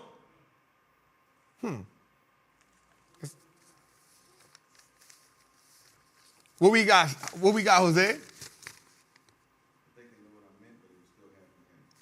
All right. It was half and half? All right. So, stop right there, Dave. I'm going to give you all, I got this thing I had wrote this out. I thought we had it. Let me see something. George, throw my phone. It should be right there. It ain't on the charger right there? No? Damn it. Oh, here you go right here. All right, I got it. Watch this. So I want to show y'all something. I want to ask y'all a question. You got it? There we go. There we go. Put on the charger for me, George. All right, there we go. So here's a question I'm going to ask y'all. So here's the best 5 months in the market right here. The best 5 months. November, on average, is up 1.7%. April, on average, plus 1.5%. December, on average, plus 1.4%. July, on average, plus 1.3%. January, on average, plus 1.1%. Now, as of right now this year, all of these have stood the test of time. January was up, April was up, July was up. On average, okay? Now, I'm going to say this. I truly think the market will end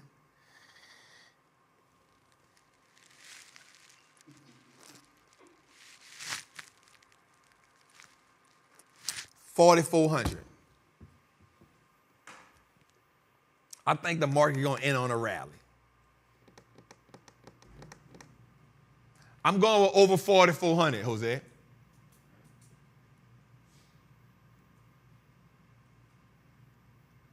I'm going with over, mark my word, episode 67, Trap said he going with 4,400 S&P over. I'm going with over 44, Jose. You want to bet $1? What your dollar is, though?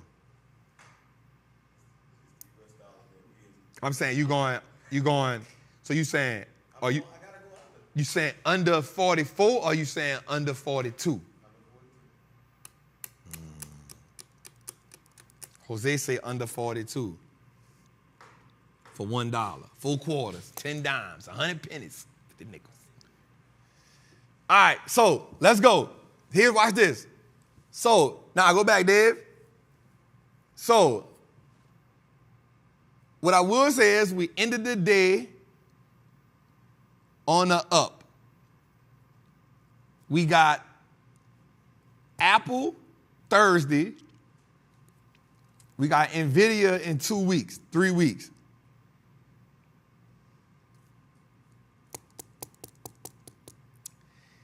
What if we get the November, December rush?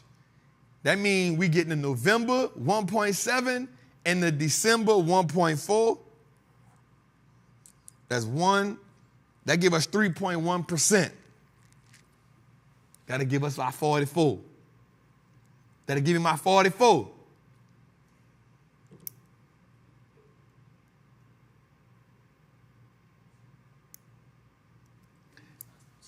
Huh? So now, here's what I will say, and I'll say this, Jose. I'll say this: the market consistently applies pressure on us to confirm or reject any theories that we have. That makes sense, B? The market consistently puts pressure on us to reject or confirm any theory that we have. Right? So we got to either. Every day the market is going to put pressure on us. And the pressure is whatever theory that you have, whatever thesis, let me even change that word. Whatever thesis that you have, the market will put pressure on you to defend that thesis. You got to either defend it or you got to either abort it. Right? Your ability to pivot or stand firm, I wrote this down. Your ability to pivot or stand firm is truly important. Your ability to pivot, stand firm, or abort any mission is important. Number one, the market is going to go up or down regardless to what you do. While the pattern or the characteristics may be the same on the inside, on the outside, those factors are completely different, and that is the sentiment that causes disruption. I wrote that down. I came up with that idea. And here's why. Let's dig into that a little bit, Jose. You got to be able to do one of three things. Pivot, stand firm on what you believe, or abort the mission. That's the only 3 things you can do. Pivot, all right, boom. Stand firm, I see what's going on, but I think we're going to get out of it. Or abort the mission. Your ability to make the decision on which one needs to be done is essential. Because if you pivot when you needed to stand still, you're going to miss. If you stand still when you needed to pivot, you're going to miss. If you abort the mission when you needed to pivot or stand still, you miss. You stand 10 toes down when you needed to pivot or abort the mission, you get hit. So your ability to navigate those 3, that triangle offense, Jose, that's a whole class right there. That's a whole class right there. Your ability to navigate that triangle offense is essential. Now, here's where it gets a little more tricky. You may see the same thing on the outside, but the thing inside changes the sentiment. Okay, let's make it make sense. Watch this. You may be in a crisis again, but every crisis has some type of underlining thread or characteristics that's different, right? Prime example, 2008, it was the banks. 2001, it was technology. But still, it was a market event. Depending on what the market event is, now tells us whether you need to pivot, hold, or abort the mission. Even though the outside characteristics may look the same, the inside characteristics may cause a different one. So it is essential for you to understand the market so you can know, do I pivot, stand still, or fold? Here, let me give you another example. Michael Burry, when he made The Big Short, he was able to stand still on his thesis while he was getting crushed. But because he stood still on the thesis, he became the biggest winner. But if he had pivoted, he misses out, he takes the L. If he folds, he misses out, he takes the L. Your ability to pivot, fold, your ability to pivot, stand still, or abort the mission based on your thesis is essential in this game. Oh, that's good.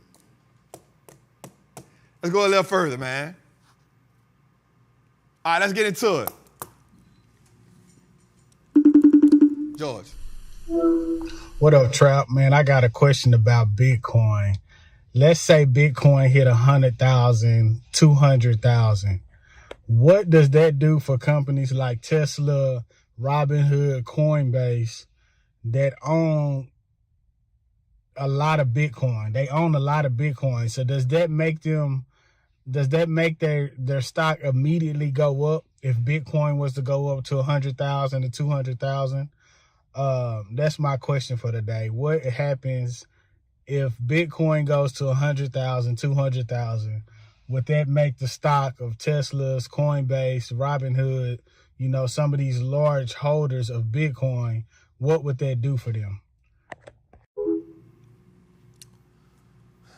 So if I, because it was kind of low. So his question is, if Bitcoin goes up to 100,000, does that affect the other stocks that's holding it? So I think like companies hold it, but I don't know if that'll merit a stock, so to say. I don't know if that'll merit a stock in that situation because it's an individual entity and it's a different asset class. So it's like me owning it. Well, I don't know if that does, because that's not showing up on my balance sheet as a product or service, right? It's kind of like a company. It's kind of like a company, Apple buys bonds, right?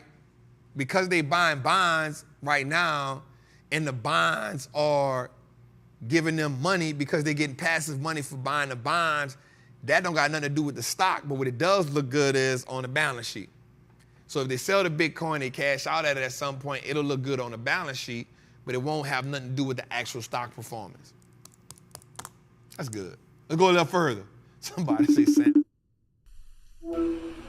Yo, Trap, what it do? This is Marcus. So how you feel about the pharmaceutical space as it pertains to cancer?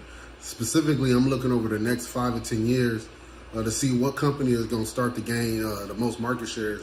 You know, I've been looking at 2 companies, ticker symbol RHHBY, Roche, and Novartis, ticker symbol NVS. So I've been looking at those 2 companies to try to see which companies is going to like start to take over most of the market shares going into the future.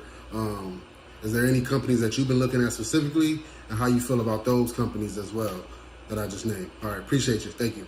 Salute. Man, I know a jail when I see one. I know a jail when I see one. That's a jail. That's a jail behind you, partner.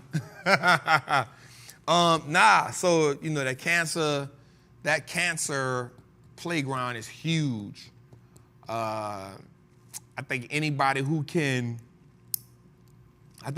that can break that down.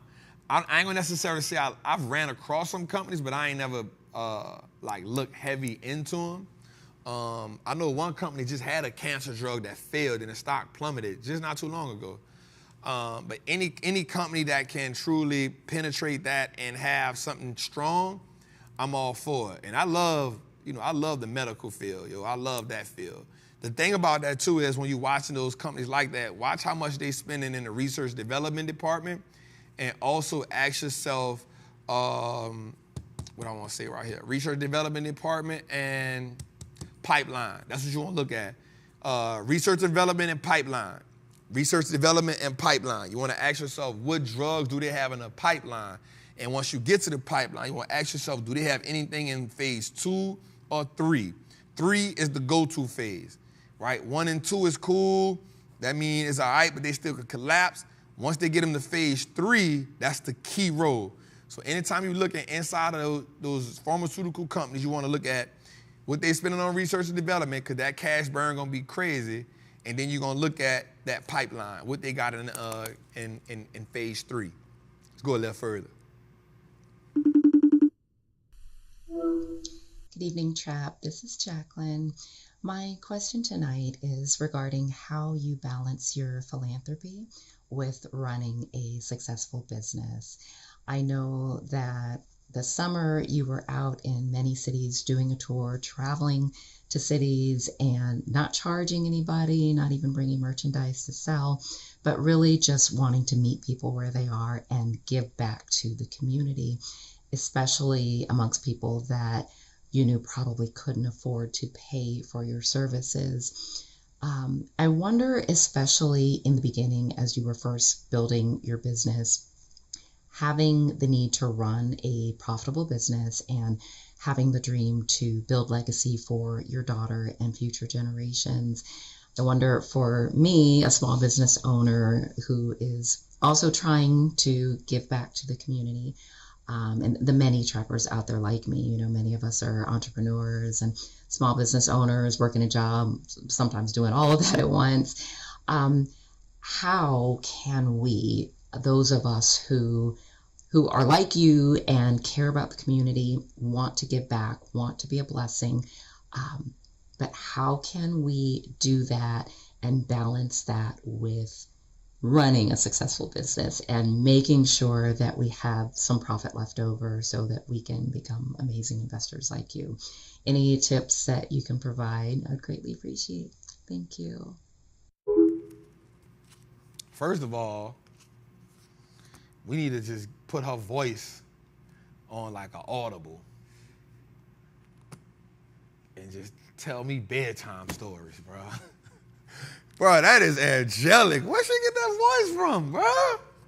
That is the soothingest voice I can just hear it now. That voice with the humidifier.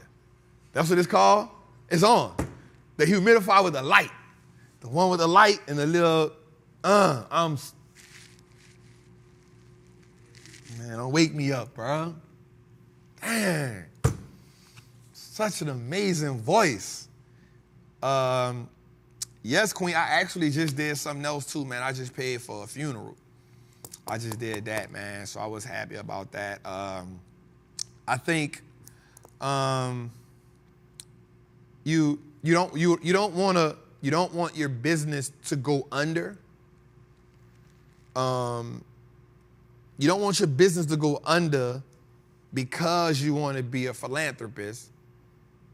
What I will say is, do what you can without going overboard, but make sure you're making more money, because when you make more money, you can give more.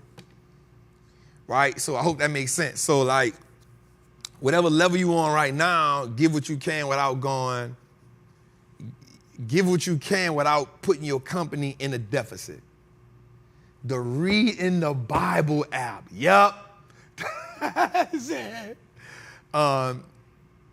Do what you can without making your company go under, because remember, at the end of the day, money is the oxygen to your business, right? Money is the oxygen to your business. So give what you can, help what you can, help who you can.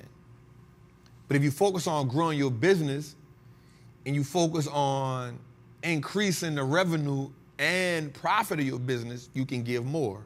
So I wouldn't have been able to do stock market in the streets 2 years ago. Why? Because I had to fly my whole team out. I flew all of them out. They all ate good. They all slept in a good hotel. Ain't none of them sleeping in a Red Roof Inn. Ain't none of them sleeping in a Holiday Inn. They slept in the same hotels I slept in. They ate what they wanted to eat. Only thing I said, you can't buy no alcohol on my dollar. And then we went out to the spots. And then what we bought? We bought speakers while we was there. We bought water. We bought ice coolers. We bought that. You feel me? So I wouldn't have been able to do that in 2020 or 2021. But what I was doing in 2021 was, people who I knew that was giving dinners and suppers. I'll go buy 10 plates and just give them away. You know what I'm saying? I'll be in New Orleans, I'll go home, I'll go buy 10 plates and give them away. Or I'll see somebody, I'll see a business doing something, I'll buy it and get the products away. You know what I'm saying? So I would do stuff like that. It's still a form of me supporting somebody without me, you know what I'm saying? I would go teach in certain places and not charge. So, but as you grow your business, so do you increase your giving. And that's why I love E.T. so much, because E.T. said, Trap, I got to go be a billionaire. And I was like, bet, I feel that. But he was like, I got to go be a billionaire so I can bring more kids to the Super Bowl. I got to be a billionaire so I can bring more kids to Dubai. I got to be a billionaire so I can pay for more kids to go to college. I got to be a billionaire so I can feed more people that don't have food. So you increase, you give at the level you at, but you increase as you increase. You know what I'm saying? So that would kind of be my thing to that. That would be my thing to that. Appreciate you, Queen. All right, what we got, Dave?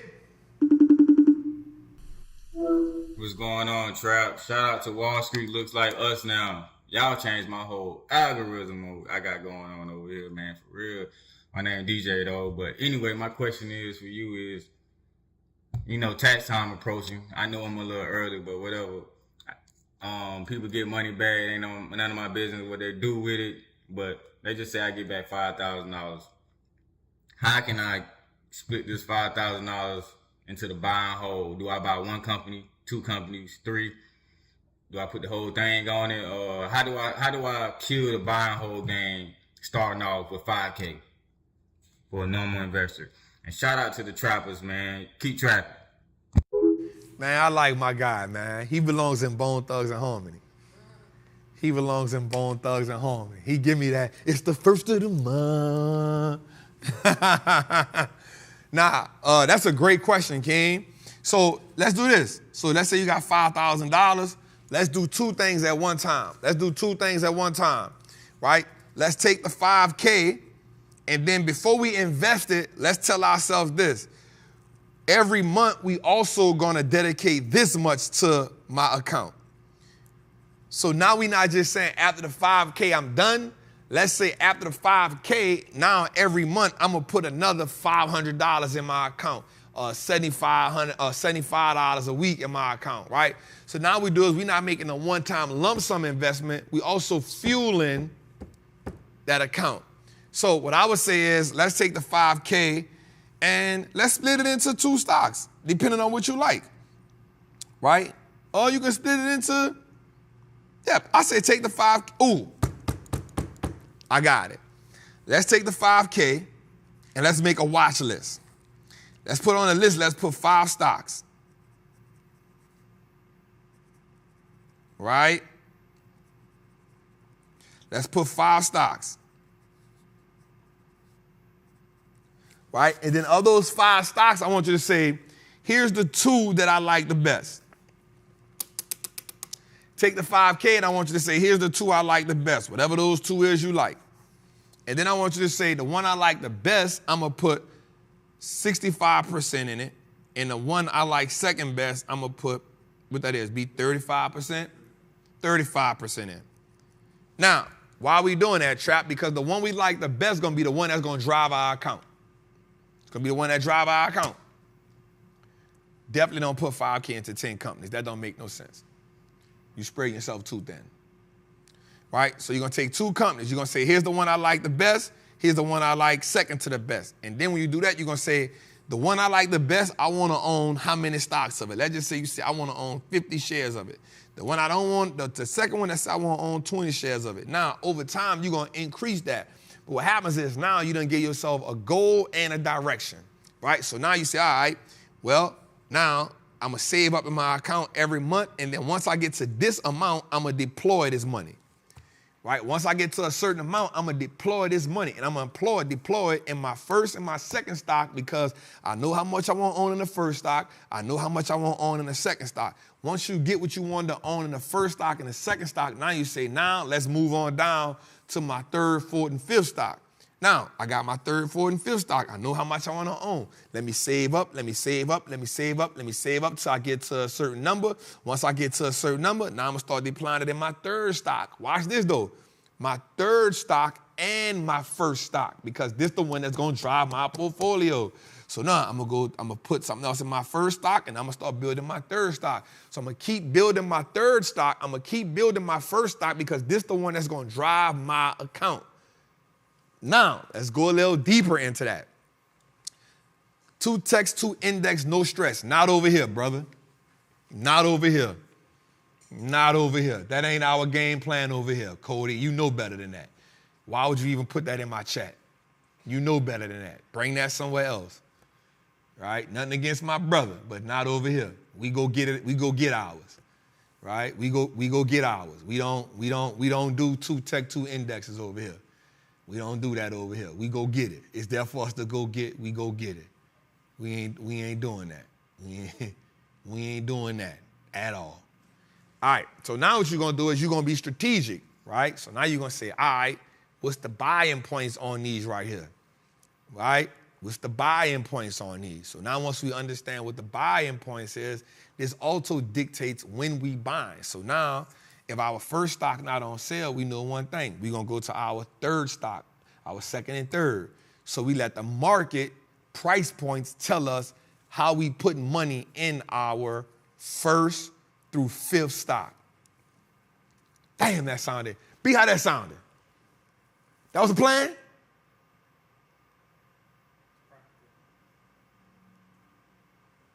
I feel like that. We giving practical steps just now. I feel like we just getting practical steps just now. You know what I'm saying? We get a man a detailed blueprint. That's what he called for. He called and said, Trap, I need a blueprint for this 5,000 I got. I need a blueprint for this 5,000 I got. We just gave him a blueprint. Ian is my guy. That's my call him, we talk. 2 Tech, 2 indexes with, that's his blueprint. But that ain't never been Trap blueprint. That ain't never been Trap blueprint. All right, let's go a little further. What we got? Oh.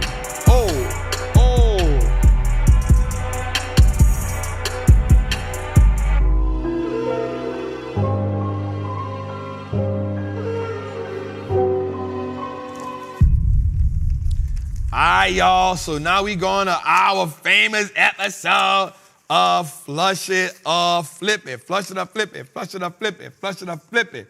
Let's get into it, man. We got 10 stocks. All right, my paper's at for Flush It or Flip It first. I had a whole little settlement for this, bro. 8 of them. Yeah, I had a whole little settlement for them, though. But my paperwork went out. God damn it. Let's see something. Here we go. I'll be having notes on notes, bro. You hear me? Because I want to say something. All right, first and foremost, let's start off with Marathon Petroleum. Listen, man, so watch this. If you're new to the channel, Flush It or Flip It is when we tell you, I'll put out the stock. If you say flush it, that means we're going to make money on it. If you say flip it, that means we dumping it down the drain. All right, man, let's go, man. First stock, MPC, Marathon Petroleum, right? The stock is up 30% this year. It is a refiner, a marketing, and a transporter of petroleum. Are we flushing it or are we flipping it? You ever worked that marathon?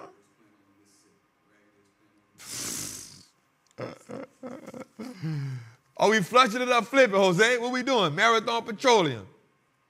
I like Marathon. All right, next up on the list is American Water Works. The company is down 26% year to date. It works with water and wastewater solutions, osmosis, and all that other good stuff. Right? Let's talk about it. So we're talking about water when we're talking about cleaning water, just water services, water products. I remember at one point in time they were saying we was going to have a water shortage. You remember that? You remember that? They were saying we were going to have a water shortage. It was like maybe a year ago, bro. They were like, yo, we're going to have a water shortage. People was holding on to water and stuff. I was like, how we going to have a water? Huh? Yeah. They were like, we were going to have a water shortage. They were like we were having clean water issues and all that. I was like, what? I better go drink some faucet water. Anyway, how we feel about it, man? AWK. Flush it or flip it? Nah.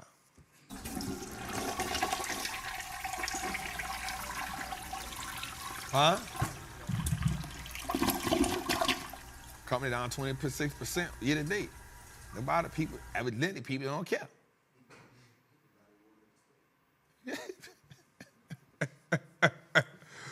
Prologis, man, so this is a real estate investment trust. The company is down 11% year to date, but is known for its 3% dividend yield. The amazing thing about this company, it is in the industrial space. So they do industrial service warehouses, things like that. Prologis, pretty dope company if you're looking for a good dividend yield. How do we feel about Prologis? Jose, flush it or flip it? I'm not mad at flipping the real estate investment trust.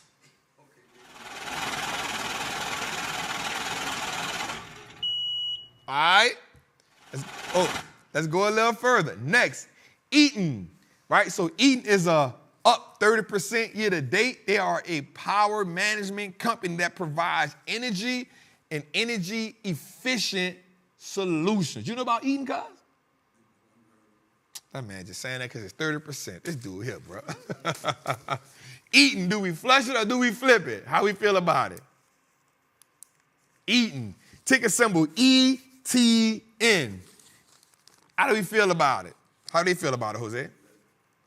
Flip it?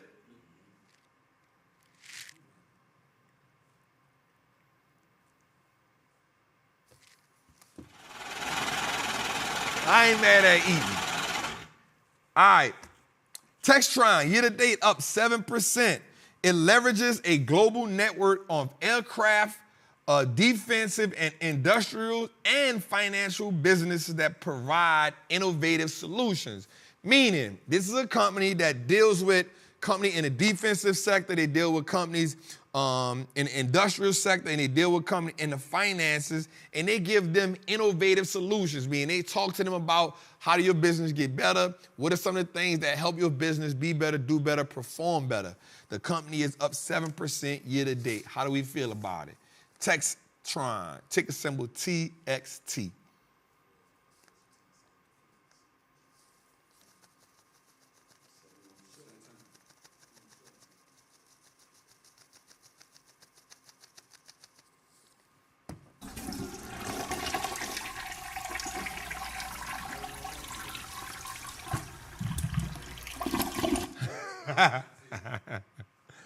All right, Fastenal. Company up 22% year-to-date. This company focuses on fasteners and softeners, nuts and bolts, screws, anything on a construction site when it comes to bolts, putting stuff together, beams. They are the world's largest. They're the go-to. Well, America's largest. Fastenal up 22% year-to-date. Flush it or flip it.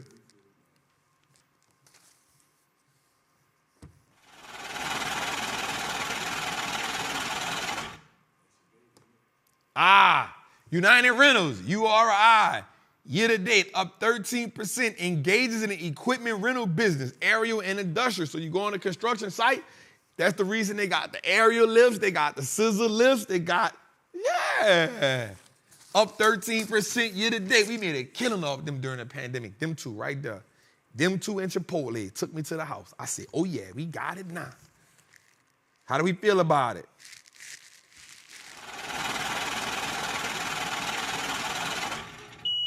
Last one is Expedia Group, year-to-date up 7%.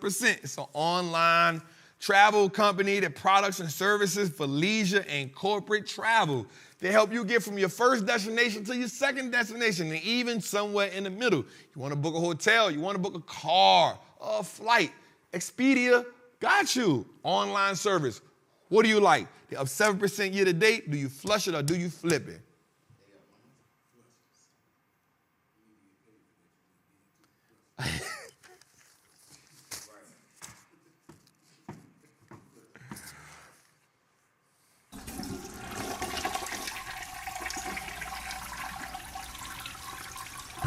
We ain't here for it.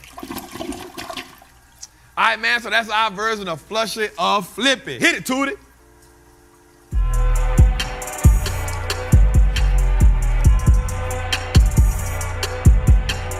Boy, I got that beat hit.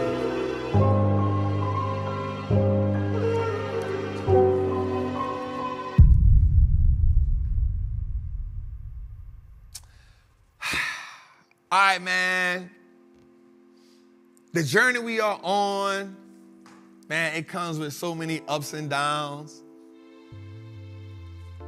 But it's the consistency and it's the ability to learn during the consistency that takes us to the next level. So a lot of people always talk about be consistent, be consistent, be consistent. But what is it that you're learning and acquiring from the information capital within the consistency?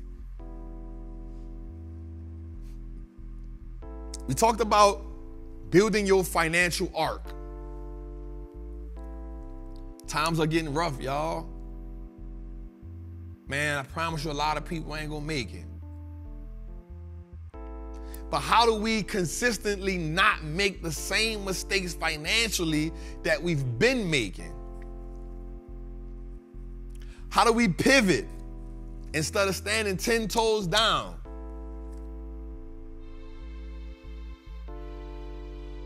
How do we do that?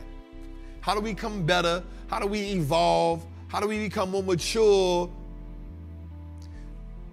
Ronald Reagan said something, it's a quote we all know about Reaganomics, but he says something into the context of freedom is always one generation from being extinct. Yes, you can pass it down, but every generation has to fight for it. And I think that was pivotal. I think that was pivotal. It was pivotal because I know his freedom and the freedom that we want is two completely different freedoms. But what I do know and I do understand and I will take is that it must be fought for, because you are always one generation away from losing it. So my question to you is this: what happens when you finally make and do everything necessary to free your family? How do you not make sure you just free, but the next generation is free? But not that the next generation is free, but that they have the tools to help the generation that follow them.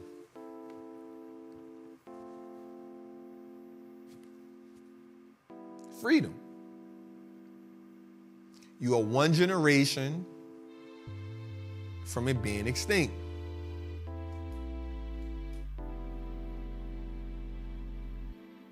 You are the now generation. We are the now generation. Between now and 2045, there's $86 trillion in wealth that will be transferred. 72 trillion of those dollars are in the form of assets. I ask you a question. How much of that are you getting? How much of that are you passing down? And if not, how long will you wait before you be a part of the transfer? Freedom. One generation from being extinct. And I want us to start upping the ante on what it is we call freedom. Because everybody thought they was free until Noah built the ark, and then everybody realized what they thought was freedom and what he knew of as freedom is two completely different things. So I want you to build your ark right now. I want you to start building your ark right now. And I want you to disregard who says you look silly. I want you to disregard who talking about you. I want you to disregard the person that's saying you wasting your time. I want you to disregard the person that tell you that $100 ain't nothing. I want you to disregard the person that's telling you that $1,000 ain't nothing. I want you to disregard the person that's telling you that $10,000 you're trying to invest ain't nothing. I want you to disregard those people, because those will be the same people in time of crisis that will ask you for $100,000, $1,000, $5,000. The nothing that they're telling you it ain't is the same nothing that they need. Yeah. I want you to change your financial algorithm. I want you to start building your ark right now, one investment at a time. I want you to start building your ark right now, one stock at a time. I want you to understand that when it starts to flood, I want us to already be in the ark. And I want us to be heartless when we hear the screams. I want us to be heartless in that moment when we hear the screams. Because God told Noah, don't let nobody on here. I gave you instructions. And the biggest blessing Noah could be was what? Obedient. In no way, shape, form, or possible am I saying I'm God. In no way, shape, form, or possible I'm saying I'm Noah. But I'm using that reference because I want you to know one thing. You will be solely responsible for saving you and your family.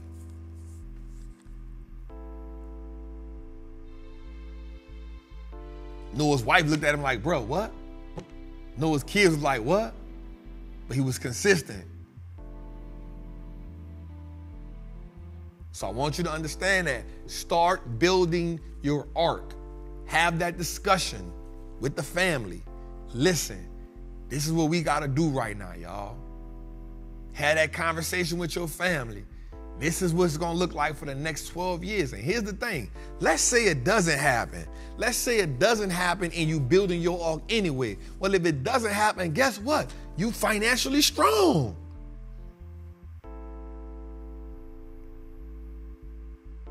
Guess what? If it doesn't flood in a disastrous way, guess what? You financially strong. But if it does flood, you have financial shelter.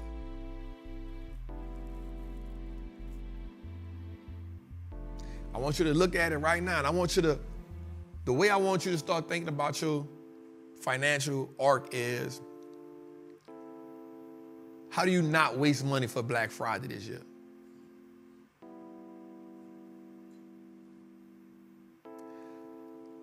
How do you not waste money for Black Friday this year because you're building your financial arc? How do you not waste money for Christmas this year because you're building your financial arc?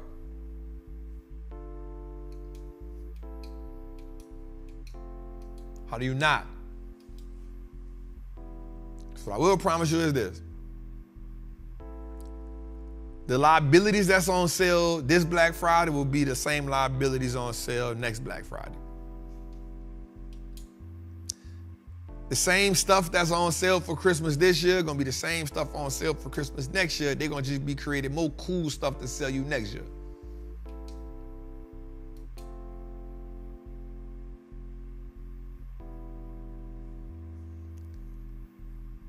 Change your financial algorithm. Not just for yourself,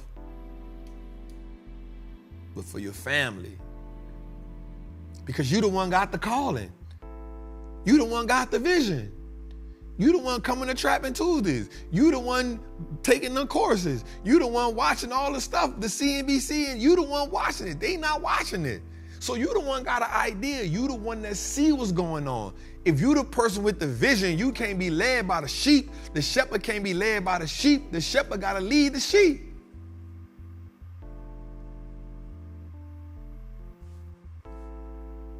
Change your financial algorithm. That's episode 67 of Trappin Tuesdays, man. I just want to tell each and every one of y'all, I love y'all. I appreciate y'all. Thank y'all so much for just tapping in another amazing week. And we ain't going nowhere. We just getting better. I want to thank my team for showing up and making sure we deliver at a high level. Most importantly, man, I want y'all to go to Apple Podcasts and download as many episodes as possible. Well, because I don't think there's 174 shows better than us. Now, I'll take responsibility for that because I definitely wasn't pushing it, but now that I'm sitting down and we settle, I'm definitely gonna push it more. But listen, there are not 174 shows better than us. We put out better information than that. Jose does a better job than that. My team does a better job than that. So we're not asking y'all to buy anything from us. We're just asking y'all to go to these platforms and just download it. Of course, the Apple charts are amazing to us. So go to your cousin phone, go to your sister phone, go to your auntie phone and just go say, hey, let me download all these episodes for you. Put them all in the group chat. Also, the Wall Street Looks Like Us in our network. Jose, we are chopping up episodes each and every day for you all to get it because we know you're not going to sit down and watch this thing for 3 hours all over again. So we find the best segments of the show to drop it every day for you. Wednesday, Thursday, Friday, Saturday, Sunday. Hey, do me a favor, like this channel. We definitely want to get to over 100,000 subscribers by the end of the year. Let's help us accomplish that goal, y'all. This ain't costing no money. And last but not least, go to the Wallstreet Trapper YouTube channel. If you're not subscribed, please go subscribe to it. Why? Because we dropping different kind of content every day. Original, new, fresh YouTube content. I know it may sound like a lot, but it ain't gonna cost you no money. You could do that tonight before you go to sleep. So shout out to everybody that's saying thank you, man. I love y'all. I'll see y'all next week. Same time, same place. We on time now, y'all. It's your boy, the Wall Street Trapper. I want to tell y'all good night from myself and my family. We love y'all. We'll see y'all next week.